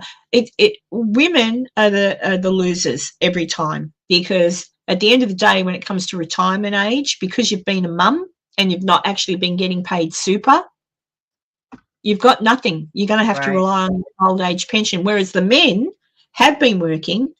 And I can say that about my first husband was in the Air Force, and when we divorced, My solicitor wanted to get half of his super and he fought it and I never got it. And I think to myself, I should have, because that would be locked in now. And now when I know because I looked after 10 years, I was looking after our kids. Right. I still had jobs, but they were casual. And in that instance, it works different here in the country too. They don't pay super, or back then they didn't. So, you know, so women are the big losers all round, and still are, really, because nothing has changed to fix that. So I reckon what they should change is, if you are married, and when at the time that you stop work, so if you're married, here we go, I'll become a politician for a minute. If you're married and you stop working because you've got the babies happening and you're not on paternal or maternal leave, you've stopped work, so you stay at home mum for 5 years, that 5 years, and you're married, then I think that your husband's superannuation should be split. So whatever's getting put away for your husband, half of it should be put into you. So for that time that you're not working but you're married, you share the super. So Right. half of the super goes to you. So at least it's not a full super, same for him, but at least it's still going. Someone's getting something, so that when you do go back to work, you've still both maintained some kind of thing. Or worst case scenario, you divorce, you've okay. And then that also stops the horrible stuff that happens to men when they do get divorced, because, you know, I just think it shouldn't be like that. Yeah. Yeah. Well, I'm just saying, if I'm still working, not because I'm 62 years old now, I'll be working, with luck, I'll be working for at least another 15 years. I'll be working, like, I can't see a time where I can stop working, because I've still got to pay for the mortgage on my head, and a pension in this country is shit. If I were reliant on the pension now, all it would manage to pay would be almost my mortgage, almost. I'd have no money for food or electricity, anything else. So I'd have to get, that's what I mean. You can't live. Yeah, I don't know how. That's why here we have as you have there, you have your Social Security, we have our superannuation. That's what it's supposed to do. So when you retire, you can get the pension, your old aged care pension, which you're entitled to in this country, and they take your superannuation and they cut it all up, and you get so much of that as well, to tie you through. But if you've got no superannuation and you only got the pension, you're going to be living in a tent unless you completely own your home. And even if you completely own your home, you still have to pay rates on it, which are expensive, which are I pay at the moment every 3 months where I am, I pay $1,200 every 3 months, which is sewage and water, Right. and to get your garbage collected. So if I didn't have a job, which I actually don't, but thank God I've got girls living in the house that are contributing at the moment. But if I were reliant on a pension, I couldn't survive. I'd have to sell. Wow. And I'd have to probably live in a caravan park. I'd be a trailer person. So yeah, it's shitty. And that's because mainly most of my life I've been a single mum. So God bless the women that are married and have husbands and all that sort of thing, because you might not be all that bad off once the day comes you can't work anymore. But I'll be working until they put me in the grave, I reckon, if I'm allowed, because that's the other thing. Some people, that's it. I think 67 is the cutoff here in Australia. Right. You don't have to retire, but that's retirement age. But yeah, I don't know. What's Debbie say? A man could die, suffer injury, redundant, unemployed, suffer a midlife crisis and leave. It's difficult for her to find another partner and provide for herself. Yeah, it's hard. But it's been like that forever. I mean, it's been like that forever. Women. Oh, yeah. That's why they had the suffragette movement back in the day. I mean, get men stop drinking, and because they were ruining the homes, and that's why we had our feminist movement in the 60s, and so we're getting there, but we're still not quite there. Good on you, Fats. Yeah, I made the mistake. I had 6 children, so I was always busy. But mind you, I still always had a job, but it didn't pay super because my jobs were like casual positions, Right. and they didn't pay super on that. So that was getting me money in, but I had no super. You only got super if you had a full-time or part-time job. I don't know if it's still the same. Debbie might know the answer to that. But either way, hopefully by Friday, I will go in for an interview for this job, and they'll say, "Yep, start on Monday, Karen." And That'd then be wonderful. yeah, so at least I can stop worrying. But yeah. Oh, this has been like a therapy session for me, Laura. Well, that's good. I'm glad we could help. But yeah, I was thinking, I put that thing about Abraham Lincoln ghost haunts the White House. I put that up because I thought, I wonder, I'd love to hear more stories about that. You often hear different people saying that his ghost has been seen in the White House and in his bedroom and walking the Right. corridors. But what about other presidents that have lived there? I wonder, I mean, why just Lincoln? I don't know. I mean, what about the others? Oh, I don't know. It's cool, but Lincoln is actually related to my husband. Oh, ooh. So yeah, it's pretty neat. Yeah, because his wife was a descendant of my husband's family. Oh, okay. So on his side of the family, yeah, he was an interesting man. That poor bugger got called horrible names. Got called what did they refer to him as? A monkey, and called him all sorts of names, and it was all because he was. And when you look back in the history books, it wasn't really all about freeing the slaves. There was another motive for it, but he did fight to free the slaves. Like that was what it was initially. That was what it was about. It was about other things political as well, but But at the end of the day, there you go, a bullet. They got rid of him. Like, poor bastard. And so he did. And even when I was doing that thing, Martin Luther King had kind words to say about him, and I just sort of think, you wouldn't want to be president for quids, would you? Because you can't. Imagine at the moment Donald Trump, for example, not just Trump, JD Vance, even Elon Musk, even though I don't know what happened to him the other day, a switch went off and he cracked. I think he's under a lot of pressure. Being autistic, there's only a certain amount of pressure. Right. He'll be fine. He'll settle down. He just needs to stay away for a little while. But he's a public figure, so people who don't understand autism have no idea. Well, a lot of people don't know that he has autism. Well, that's true, yeah. A lot of people don't know that he's autistic. And autistic, being the mother of people with autism, it's not an easy thing to live with. So a certain amount of stress gets to you and you'll crack. And that's what happened. He cracked, and he's just, I'm sure by now he's starting to probably feel better. And then they're having a go and saying he's on all these different drugs and shit. And I'm thinking, you know what? I can leave the kid. See, I look at him as a kid. He's not that much. Leave him alone. Like, just let him go. The man sacrificed his frigging businesses for the country. Well, not for nothing. That's the problem, that nobody knows how to leave anybody alone. No, they just pick on people all the time. And I just think, fuck off. Excuse my French. Just leave the man alone. Oh, you got it on there, Debbie. Excellent. Very good. That's Diabolical Debbie's channel. Go check it out. But yeah, so I don't know. Life sucks. But sometimes it's good too. So some days there's days I wake up and think, oh shit, another day. And then there's other days I wake up and I think, yay, a new day. I always look at it, each day is a new beginning, so you never know what's going to happen. Yeah, just try and stay positive. But sometimes it is hard to find things to be positive about, especially when you turn on the TV. That's why I've gone back to watching. You know what else I've been watching? The Hardy Boys with Sean Cassidy and Parker Stevens. That's an old one.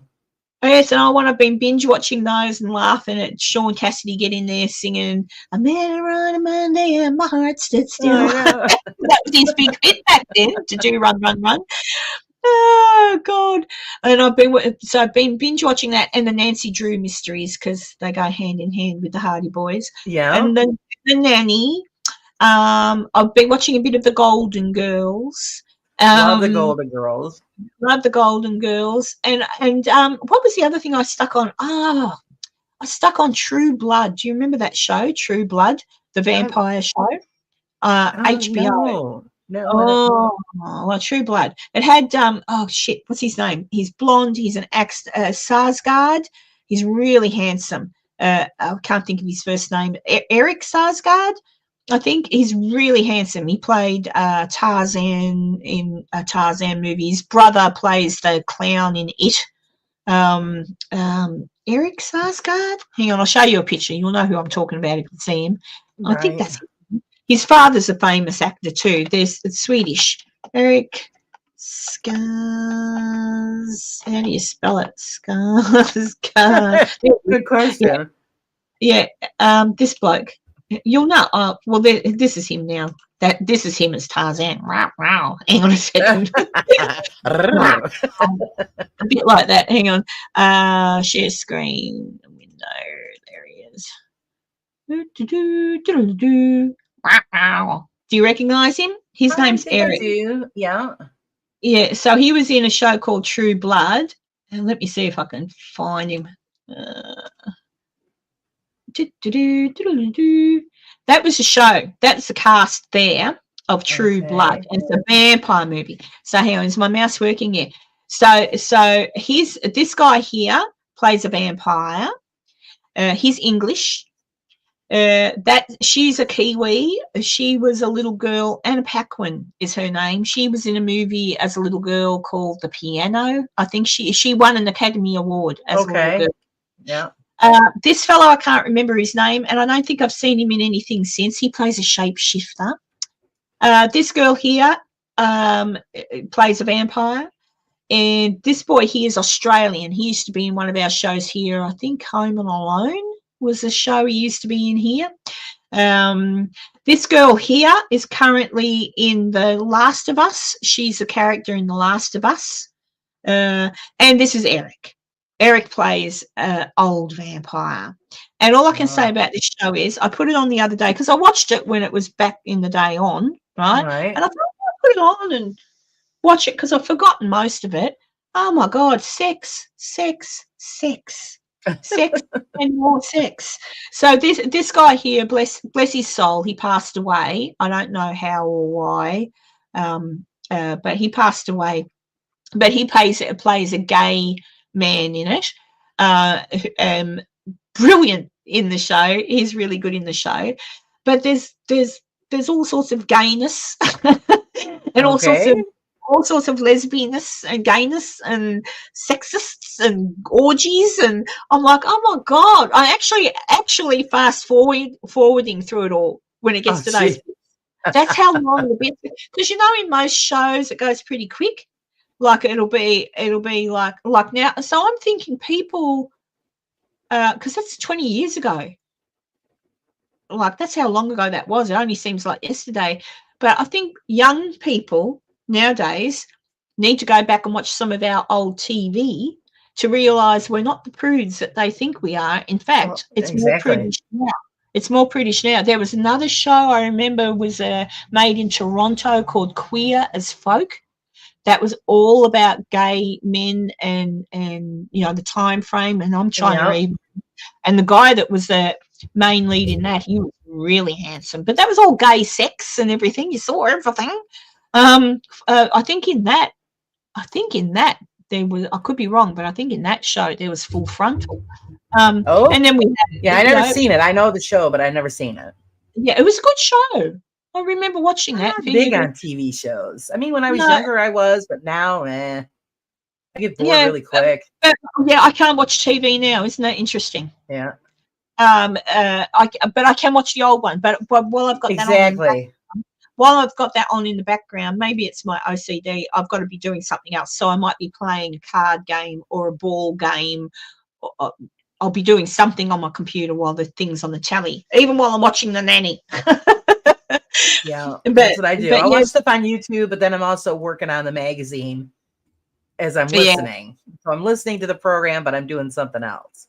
Yeah. So I think young people nowadays have forgotten that, because like I often get, oh, you're transphobic and you're this, and I'm like, oh, fuck off, I am. I'm not. Oh, fuck off. What? Because I don't agree with certain ones? Like, it's just because they're dickheads. Like, not because they're trans, it's because they're fucking idiots. Like, there's a Exactly. big difference. Like, there's a few. Have you seen that dickhead that goes to Disneyland and talks about chopping his nuts off and all that sort of stuff, and goes into the takes photos in the women's toilets, and I'm like, you're just a wanker. Pretty Like, he's just much. a wanker. It's not because he's trans, because he's a wanker. Yeah, All pretty right? much. That's exactly what that sounds like. Yeah, because there's plenty of trans people out there that aren't wankers and don't, like, so it doesn't make you transphobic to say, call someone out for being a dickhead. Yeah, you're just not putting up on anybody's bullshit. That's the bottom Yeah. line. Like, so I don't know. And who doesn't want a gay friend to go shopping with? Yeah. I've got a couple of friends. Actually, I haven't talked to them for a long time, but there used to be one boy when I was nursing. We on our days off, we'd catch up and we'd sit there. He'd talk about boys, and so would I. It was a giggle. I just loved it. So yeah, I don't know, but yeah, he was kind of like, my friend was a bit like Jack out of oh shit, what's the name of that show? Jack, who played Will and Grace? Will and Grace, yeah. I love My Will friend, and Grace. yeah, I love Will and Grace. But you Jake's talk to funny. any young people that nowadays, and all of our generation is homophobic and transphobic, and I'm like, fucking, will you look back at the TV we used to have? Like, would you look Yeah. back at the shows that we used to love and watch? And no, we're not. No. Anybody that knows me knows I don't give a shit what you are. No, As long as you're a good person, I don't care. Good person, You be know, kind. That's the end of it. That's all. Just don't be a Right. nasty bastard. whatever you're and doing in your own home is your own business. Got nothing to do with me. yeah, I just kind of think the wheel's just gone mad, and Oh, even to the everything point, has to be in your face. That's the thing I've got a problem with. They're trying to yeah, shove it down your throat. We have yeah, nothing don't, to do with that. yeah. I think you don't. You know what? I think that's what it is. They try to shove it down your throat, Yeah, and we're it's being kind of like, forced into these situations. And like with the pronoun thing, give me a break. oh my I'm God. not going with a they them thing. You're not a group of people. What's your name? That's what I'll call you. Yeah, what's your name? So Yeah, if you choose, okay, you're transgender and you're choosing, say you're living as a woman, your name is Sarah, then that's what I'll call you. Sarah. Exactly. Don't ask me to say, well, I go by they, them, and this. No, I don't play that game. It's too hard in my age group anyway, and I have that issue with my own kids, because one of them, one, two, three of them, I think it is, want to be called they, thems. I don't do it because it's too hard for me. It's not proper English. No, just call them by their names. I don't play the label game. I just say their name. That's the end of it. That's And it. and I still say she or that. Sometimes if I remember, and I know it annoys them, sometimes I remember, I'll say it, but I don't. It's too hard. I'm too old. It's just too confusing. I'm sorry. So if that makes me a bad person or a bad mother, then so be it. I just think no, because I don't know about when you were at school, Laura, or anybody else for that matter, but learning English was really like, oh Jesus, pronouns, nouns, verbs, adverbs. Right. A verb is a doing word. And like all the things, and you had to learn it precisely. And I was really good at English. I loved English, and it was concise, and it's very. And I know the English language develops. Words have their meanings changed over time, and things like that. That's evolution of the English language. But at the heart of it, the English language is still the basics. That's it. Yeah. You've got plural, non-plural, Right. verb, adverb. Don't twist it to be something that it isn't. Yeah, just look in the mirror and try and be happy with who you are. And like you say, if you're doing your thing, that's fine. You're calling yourself something. You're giving yourself a name. So just, call me. Oh, hey, my name's Dave. Okay, how's it going, Dave? Don't ask me to go through all those hoops because I won't do it. No, it's too tricky. It's just, and then you're bound to trip over your own tongue and make a mistake later anyway. Exactly. Yeah. So I don't know. But yeah. So what have you got on the? Well, it's late for you now. It must be getting close. I'm looking at the clock. It's nearly 1 o'clock here. Must be It's getting almost towards. 11. Yeah, it's lunchtime. I'm going to cook something for lunch, I think. I just felt like getting on today and having a bit of a natter, getting a few things off my chest, and That's only all takes right. me. Did you like my did you like my thumbnail with the little Bigfoot interviewing people? It's cute. Yeah. Good old AI. Isn't AI mental at the moment? You can't I trust your eyes. I don't even know how to work that yet. I'm still trying to figure it out. No, I was saying the other day when I was live, I had a conversation with Grok, the AI thing. Right. Now, if you've got, it's my understanding, if you've got an Apple phone, Grok can talk to you. So you can put it on voice mode, much like you Okay. do with Siri. So you can go to Grok and say, hey, Grok, and you can set personalities for Grok. So if you want Grok to be cheeky or not cheeky, like a sassy or whatever, Right. you can set it to being sassy or flirty. I know flirty is one, so you can set it. But or you could just have normal Grok, right? But I don't. I've got a Samsung phone, and at this point in time, they haven't made that be a thing for Right. Grok. So I type for Grok, but I was feeling quite down the other day. It's coming up a couple of days' time will be the anniversary of my son's death. So I was feeling a bit sad, and I was looking for something in particular and I asked Grok, where can I find this in regard to grief? And Grok goes, be a little bit more specific about the grief. So I said, well, my son, anniversary of death, etc. So I'm not feeling too good, and I just want to, what are some things I could do? So Grok started talking to me, Oh. like a human. So Grok's gone, oh, that's really bad, Karen. I'm so sorry. And started to ask me questions. So what, how old was Stephen when this happened? Like he's asking me questions. I see Grok as a Right. man, right? And I said, how come I said, you're not sentient. Like this is confusing to me, but you sound like a human. And then it answered back and it said something along the lines of, no, I don't have bones, flesh and blood. I'm not flesh and blood, but I'm not sentient, but I understand. And if talking to me helps you, feel free to talk to me. I'm like, Oh, what? that's incredible. And I thought, and that led me to think, how we've got the robot thing happening, Elon Musk's robots. Yeah. I reckon they're going to end up being a good thing if they can be utilized for old people or disabled people Right.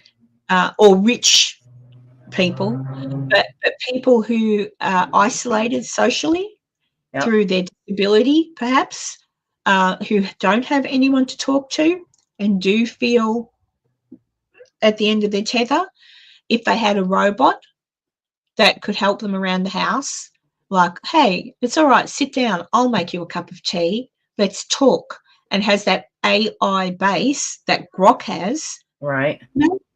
I think it could be a really good thing because Yeah, because there's a lot of people out there that are shut in and don't yeah, have any kind of companionship. So it's yeah. So well, it's even kind of if they similar, like with my dad, because my mom has, full blown dementia. So my mother says 5 things, and so she's yeah, not comprehending. So my father really doesn't talk to anybody until I go downstairs and I have a conversation with him, and then he'll yeah, just talk and talk and talk because there's nobody because but my mother, and it's like bouncing off a wall when you're talking to her. So it's well, that would be interesting then to see if Grok.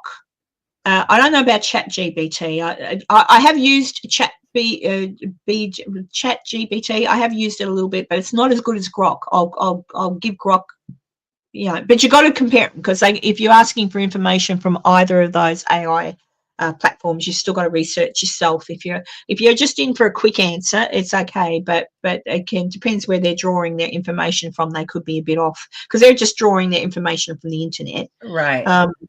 But I'm thinking in regard, for example, your father, if he had an Apple iPhone and you put Grok on it for him and pick a female or even a male, whoever he'd be, because it's Right. different voices, then when he is feeling a bit down, he could talk to Grok, because Yeah. that's what I did. And by the end of the conversation with Grok, an AI application, um, I felt okay. I didn't feel like not waking up in the morning. So it did its job, and it was obviously pulling from databases on grief, grieving, and Right. etc. But I'm just saying, it has its application that could be used for good. It also has its application for bad. Yeah, that's the scary part. That's the scary part. But if it, like, I can see so many good things for it. For an example, like your dad, if he could put it on his phone and just go, "Hey Siri, get me Grok," and then all of a sudden Grok comes on, "Hey," whatever your dad's name is, "what's happening?" Then your dad could have a full-on conversation. They answer you. It sounds like a human. Right. It's mental. So not so bad. But there you go. Yeah, he usually corners me or the neighbors. So it's Well, all right. But that's what I mean. There's a lot of, because things are so different to what they were when I was a kid, and even from the 80s, when around about the 80s is when it started to change. 80s into the 90s, late 90s. Yeah. A social thing wasn't. You weren't talking to your neighbours anymore. Not as much, no. And now it's sort of like you might see your neighbour to go, "Hey," like where I live, I don't see my neighbours. They don't talk. If I'm out the front and someone walks past, I go, "Hello, how are you?" Like that's me, because that Right. was where I was. But I couldn't tell you who my next door neighbours are anymore. No one talks to anybody. We stay around here, so we're pretty lucky. I mean, it's not as much like when you used to have the neighbors come over for barbecues and watch maybe like the World Series on the TV or whatever. We don't do that as much anymore. But just to have a little bit of conversation during the day if they're outside. My father will go out to the fence and he'll talk to the guy next door, and they'll be out there for at least a half hour or so. Yeah. So it's I don't know. we still got a little bit of that. That's still nice. But that's the thing. I would do that if I had neighbours on either. But the neighbours that are on either side of me, on one side they're from India and they don't speak much English, Right. And on the other side they work all day. So and I'm sort of across from across from me is a corner street. So it's more tricky. But I'm still a chatterbox. I'll talk to anybody. But yeah, I don't know. So when are you going live again, Laura? When are you up again? Tomorrow. I'm going to have Mark from Most Haunted on. He's a good interview. He's fun. And then I believe Saturday with Susan from Central Mass Paranormal. We are going to be interviewing a man that has connections, I believe, with the Lizzie Borden house. So that's going to be a little interesting. That'd be an interesting house to see. I still remember the movie with she played Samantha, Bewitched. Oh my God. Montgomery, Elizabeth Montgomery. Elizabeth Montgomery. When I grow up, I want to be Elizabeth Montgomery. I either wanted to grow up to be Elizabeth Montgomery or Barbara Eden. They were my favorite. Yeah, I enjoyed them too. Oh, I love them. But yeah, Elizabeth Montgomery played Lizzie Borden. You should find it. It's on YouTube. Yeah, I remember that. Yeah, and I remember thinking, oh my God, I don't know. I don't think Lizzie did kill him. I think you probably, if you were there on the day, she might have had something to do with it, but I reckon it might have been the doctor. The doctor might have come up because there's a very manly act. Yeah. Very masculine act. Especially like I said with the axe. I mean, with that much power, I don't see a woman at that time wielding such a weapon. Yeah, and she was only a little, and people back then were little anyway. And I mean, the women of her stature didn't do manual labor, so I don't think she'd have the strength to do what they say was done. I mean, shit. Yeah, I absolutely don't. I just think anyone who tries to convince me otherwise. I've looked at it all. I've read it. I've looked at what I can find on the court thing. Maybe I should do an episode. But I've looked at the things that I can see, and I've read up on it. Even her reaction in the courtroom, because they did show pictures of what had happened to her Right. dad, and she passed out. Like she was, oh my God. Yeah. Like That was horrible. it was horrible, but very manly act, and it does take power to wield an axe, Sure. even if it's only to go through someone's skull. But very, very interesting to me, and I think it might have been the doctor, either that or the brother, because there was issues around finances with the brother. Right. But the doctor was certainly close by, and the doctor, Yeah. I reckon, had a thing for Lizzie. So, given Lizzie's treatment from her father, he wasn't a terribly nice man. So maybe the doctor stepped in.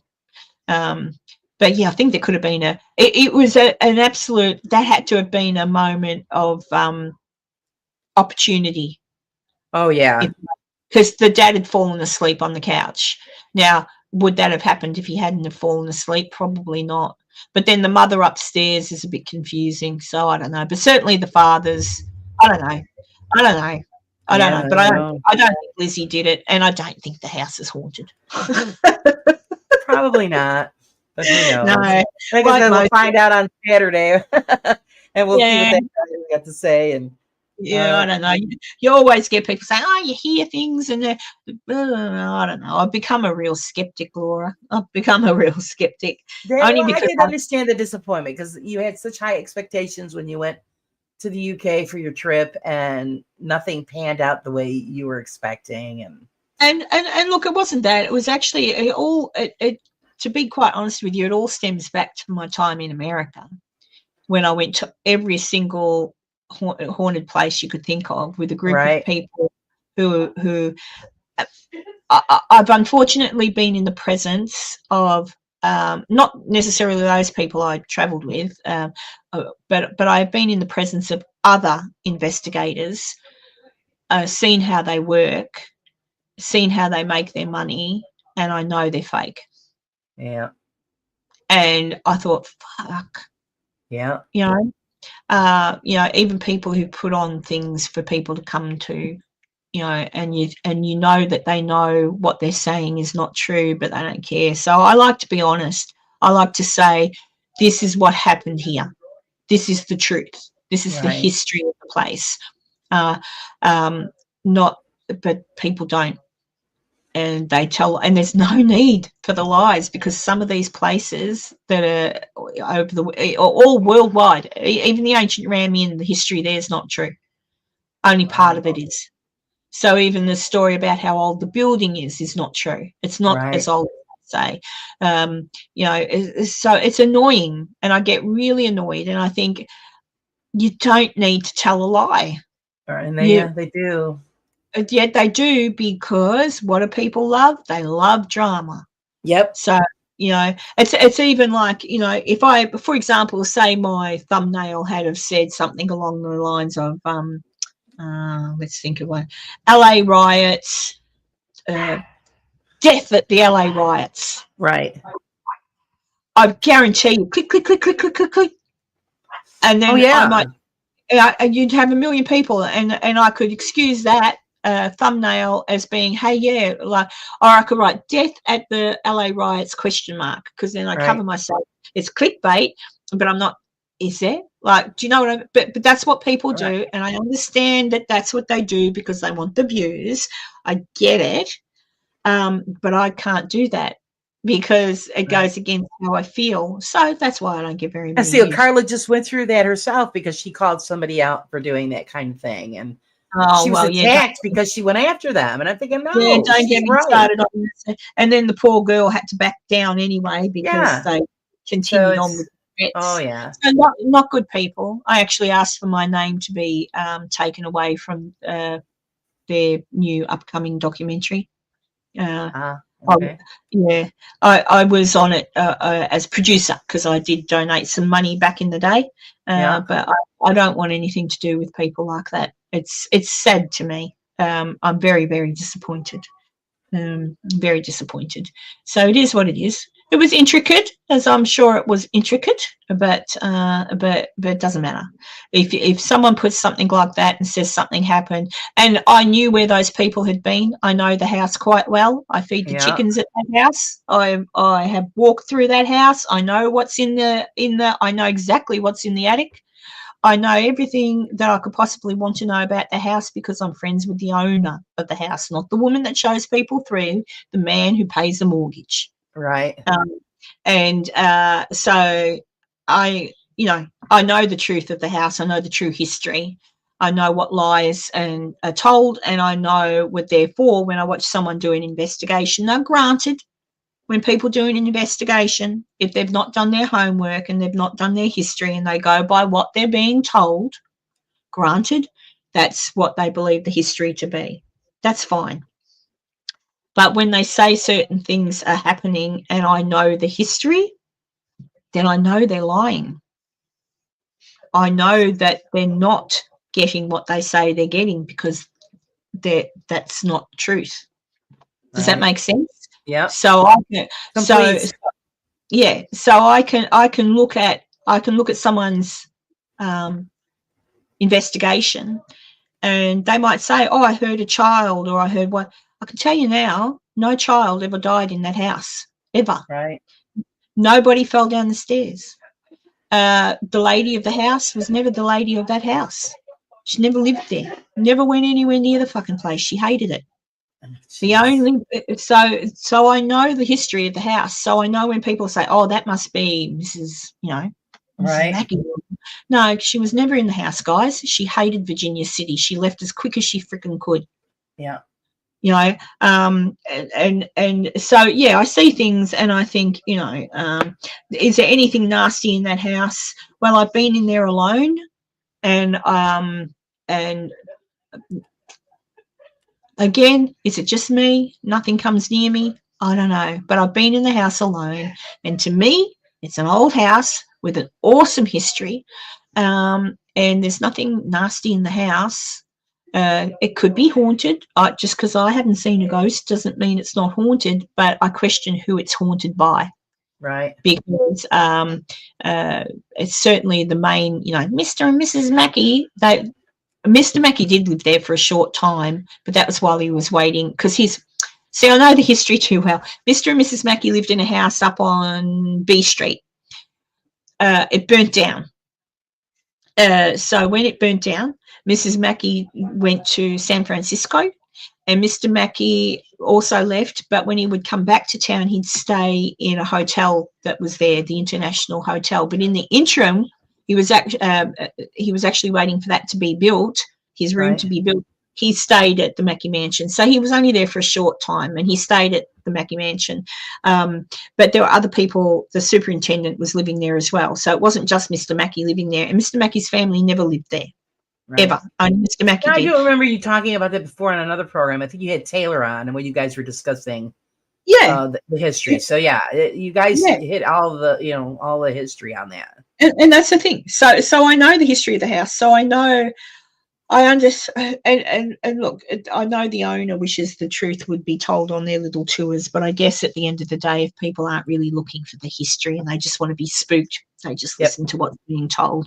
So but when you're doing an investigation and you're paying money to be there to do an investigation and you get some evidence and you come away, I'd want to look more into the history to think, well, hang on, what was that female voice I got then? Or because I can't imagine what female voice, if they got a female voice there, for example, who that would be. I can't even imagine who the male voice would be. Right. So there's stories told about a lady falling down the stairs to her death there. That never happened. Even the story of 2 robbers being shot, guess what? Didn't happen. Right. So you're right, Carla. Things should be questioned. And you shouldn't be ridiculed for questioning. I mean, that's why we do this, and it's nobody likes truth, but unfortunately, when, like you said, if nothing happened there, then there's the truth. there were deaths nearby. I can give you that much. I know that there was the mine shaft because it was the office building for the mine Right. shaft. I know that men did die in the mine shaft, and I know the mine shaft, if you walk out the front door and walk 50 yards, it's kind of where the opening of the mine shaft was, and that's where the men are. Could the ghosts of those dead men come to the office to haunt the office because of the way they died? I don't know what dead people think about. Exactly. Is that possible? Sure. Is it possible that ghosts can travel? Sure, anything's possible. But so far as actual horrendous, horrible things happening in the house itself, nothing ever did. So it was just a house where all the superintendents lived with their families, and some superintendents lived there by themselves. And it's just a business house. It was just an office with the superintendent's quarters out the back. So Right. that's all. I'm glad you got your shopping done, Julissa. And I am looking at the clock and thinking, Laura and I have yabbered on for 2 hours. Not bad going. No, not just a quick, oh, well, let's do it. All right. Just a quickie. I don't know. We've talked. See, that's how girls are, aren't we, ladies? We talk about anything and everything. We go from one subject to the other. So there it is. But I guess I'll go. Thank you, Julissa. You're rather amazing yourself. And Laura's pretty amazing. She just popped in here short notice with me. I probably wouldn't have been on as long as if I were on by myself. But Well, if I bothered, to do my hair and stuff, then I wouldn't have used the avatar. But yeah, I've been scrubbing house all day. Well, actually, you've given me an idea. If I can't be bothered doing anything, I can always just use an avatar as well. There you go. I'll put Samantha from Bewitched. Yeah, I didn't want to scare anybody, so I said, "Hey, ain't no camera tonight, guys." I'm going to go, otherwise I'll keep talking. But I was going through YouTube and I saw. I don't know how I managed it, but the show Dallas. I used to watch that religiously. Right. And I never realised, because I saw there's a scene with JR and a woman, and the woman is Barbara Eden, and she's in it. And they've got this scene together, and they were obviously, when they were young, lovers or something, and she talks about how she was pregnant and he didn't talk to her and stuff. And, oh, gee, she still looks good. She's still a good-looking woman for her age. In that, though, beautiful. She still looks like she's still stunning. And she's saying something to him. And I couldn't finish watching it because I thought maybe I didn't watch it back then because I would have just seen her as that was Jeannie and Major Nelson. Well, yeah, it could be. It would have thrown me because I grew up watching I Dream of Jeannie. So even to watch Larry Hagman play J.R. Ewing was hard for me. Yeah, it was hard. Always Major Nelson. He was always the handsome Major Nelson, and then in Dallas, in the loud comedy and stuff. So yeah, screwed up. But anyway, Drew, I'm just about to go, my love. I might do another live later on, maybe tomorrow night. I might come on Australia time, Drew, and you can come and talk to me as well. But thank you, Laura. I'll let you go. And Carla, yeah, love you too. And Debbie, I don't know if she's still listening. It's daytime here in Australia, so most Aussies have probably fiddled and farted away and left. Out and about doing their thing.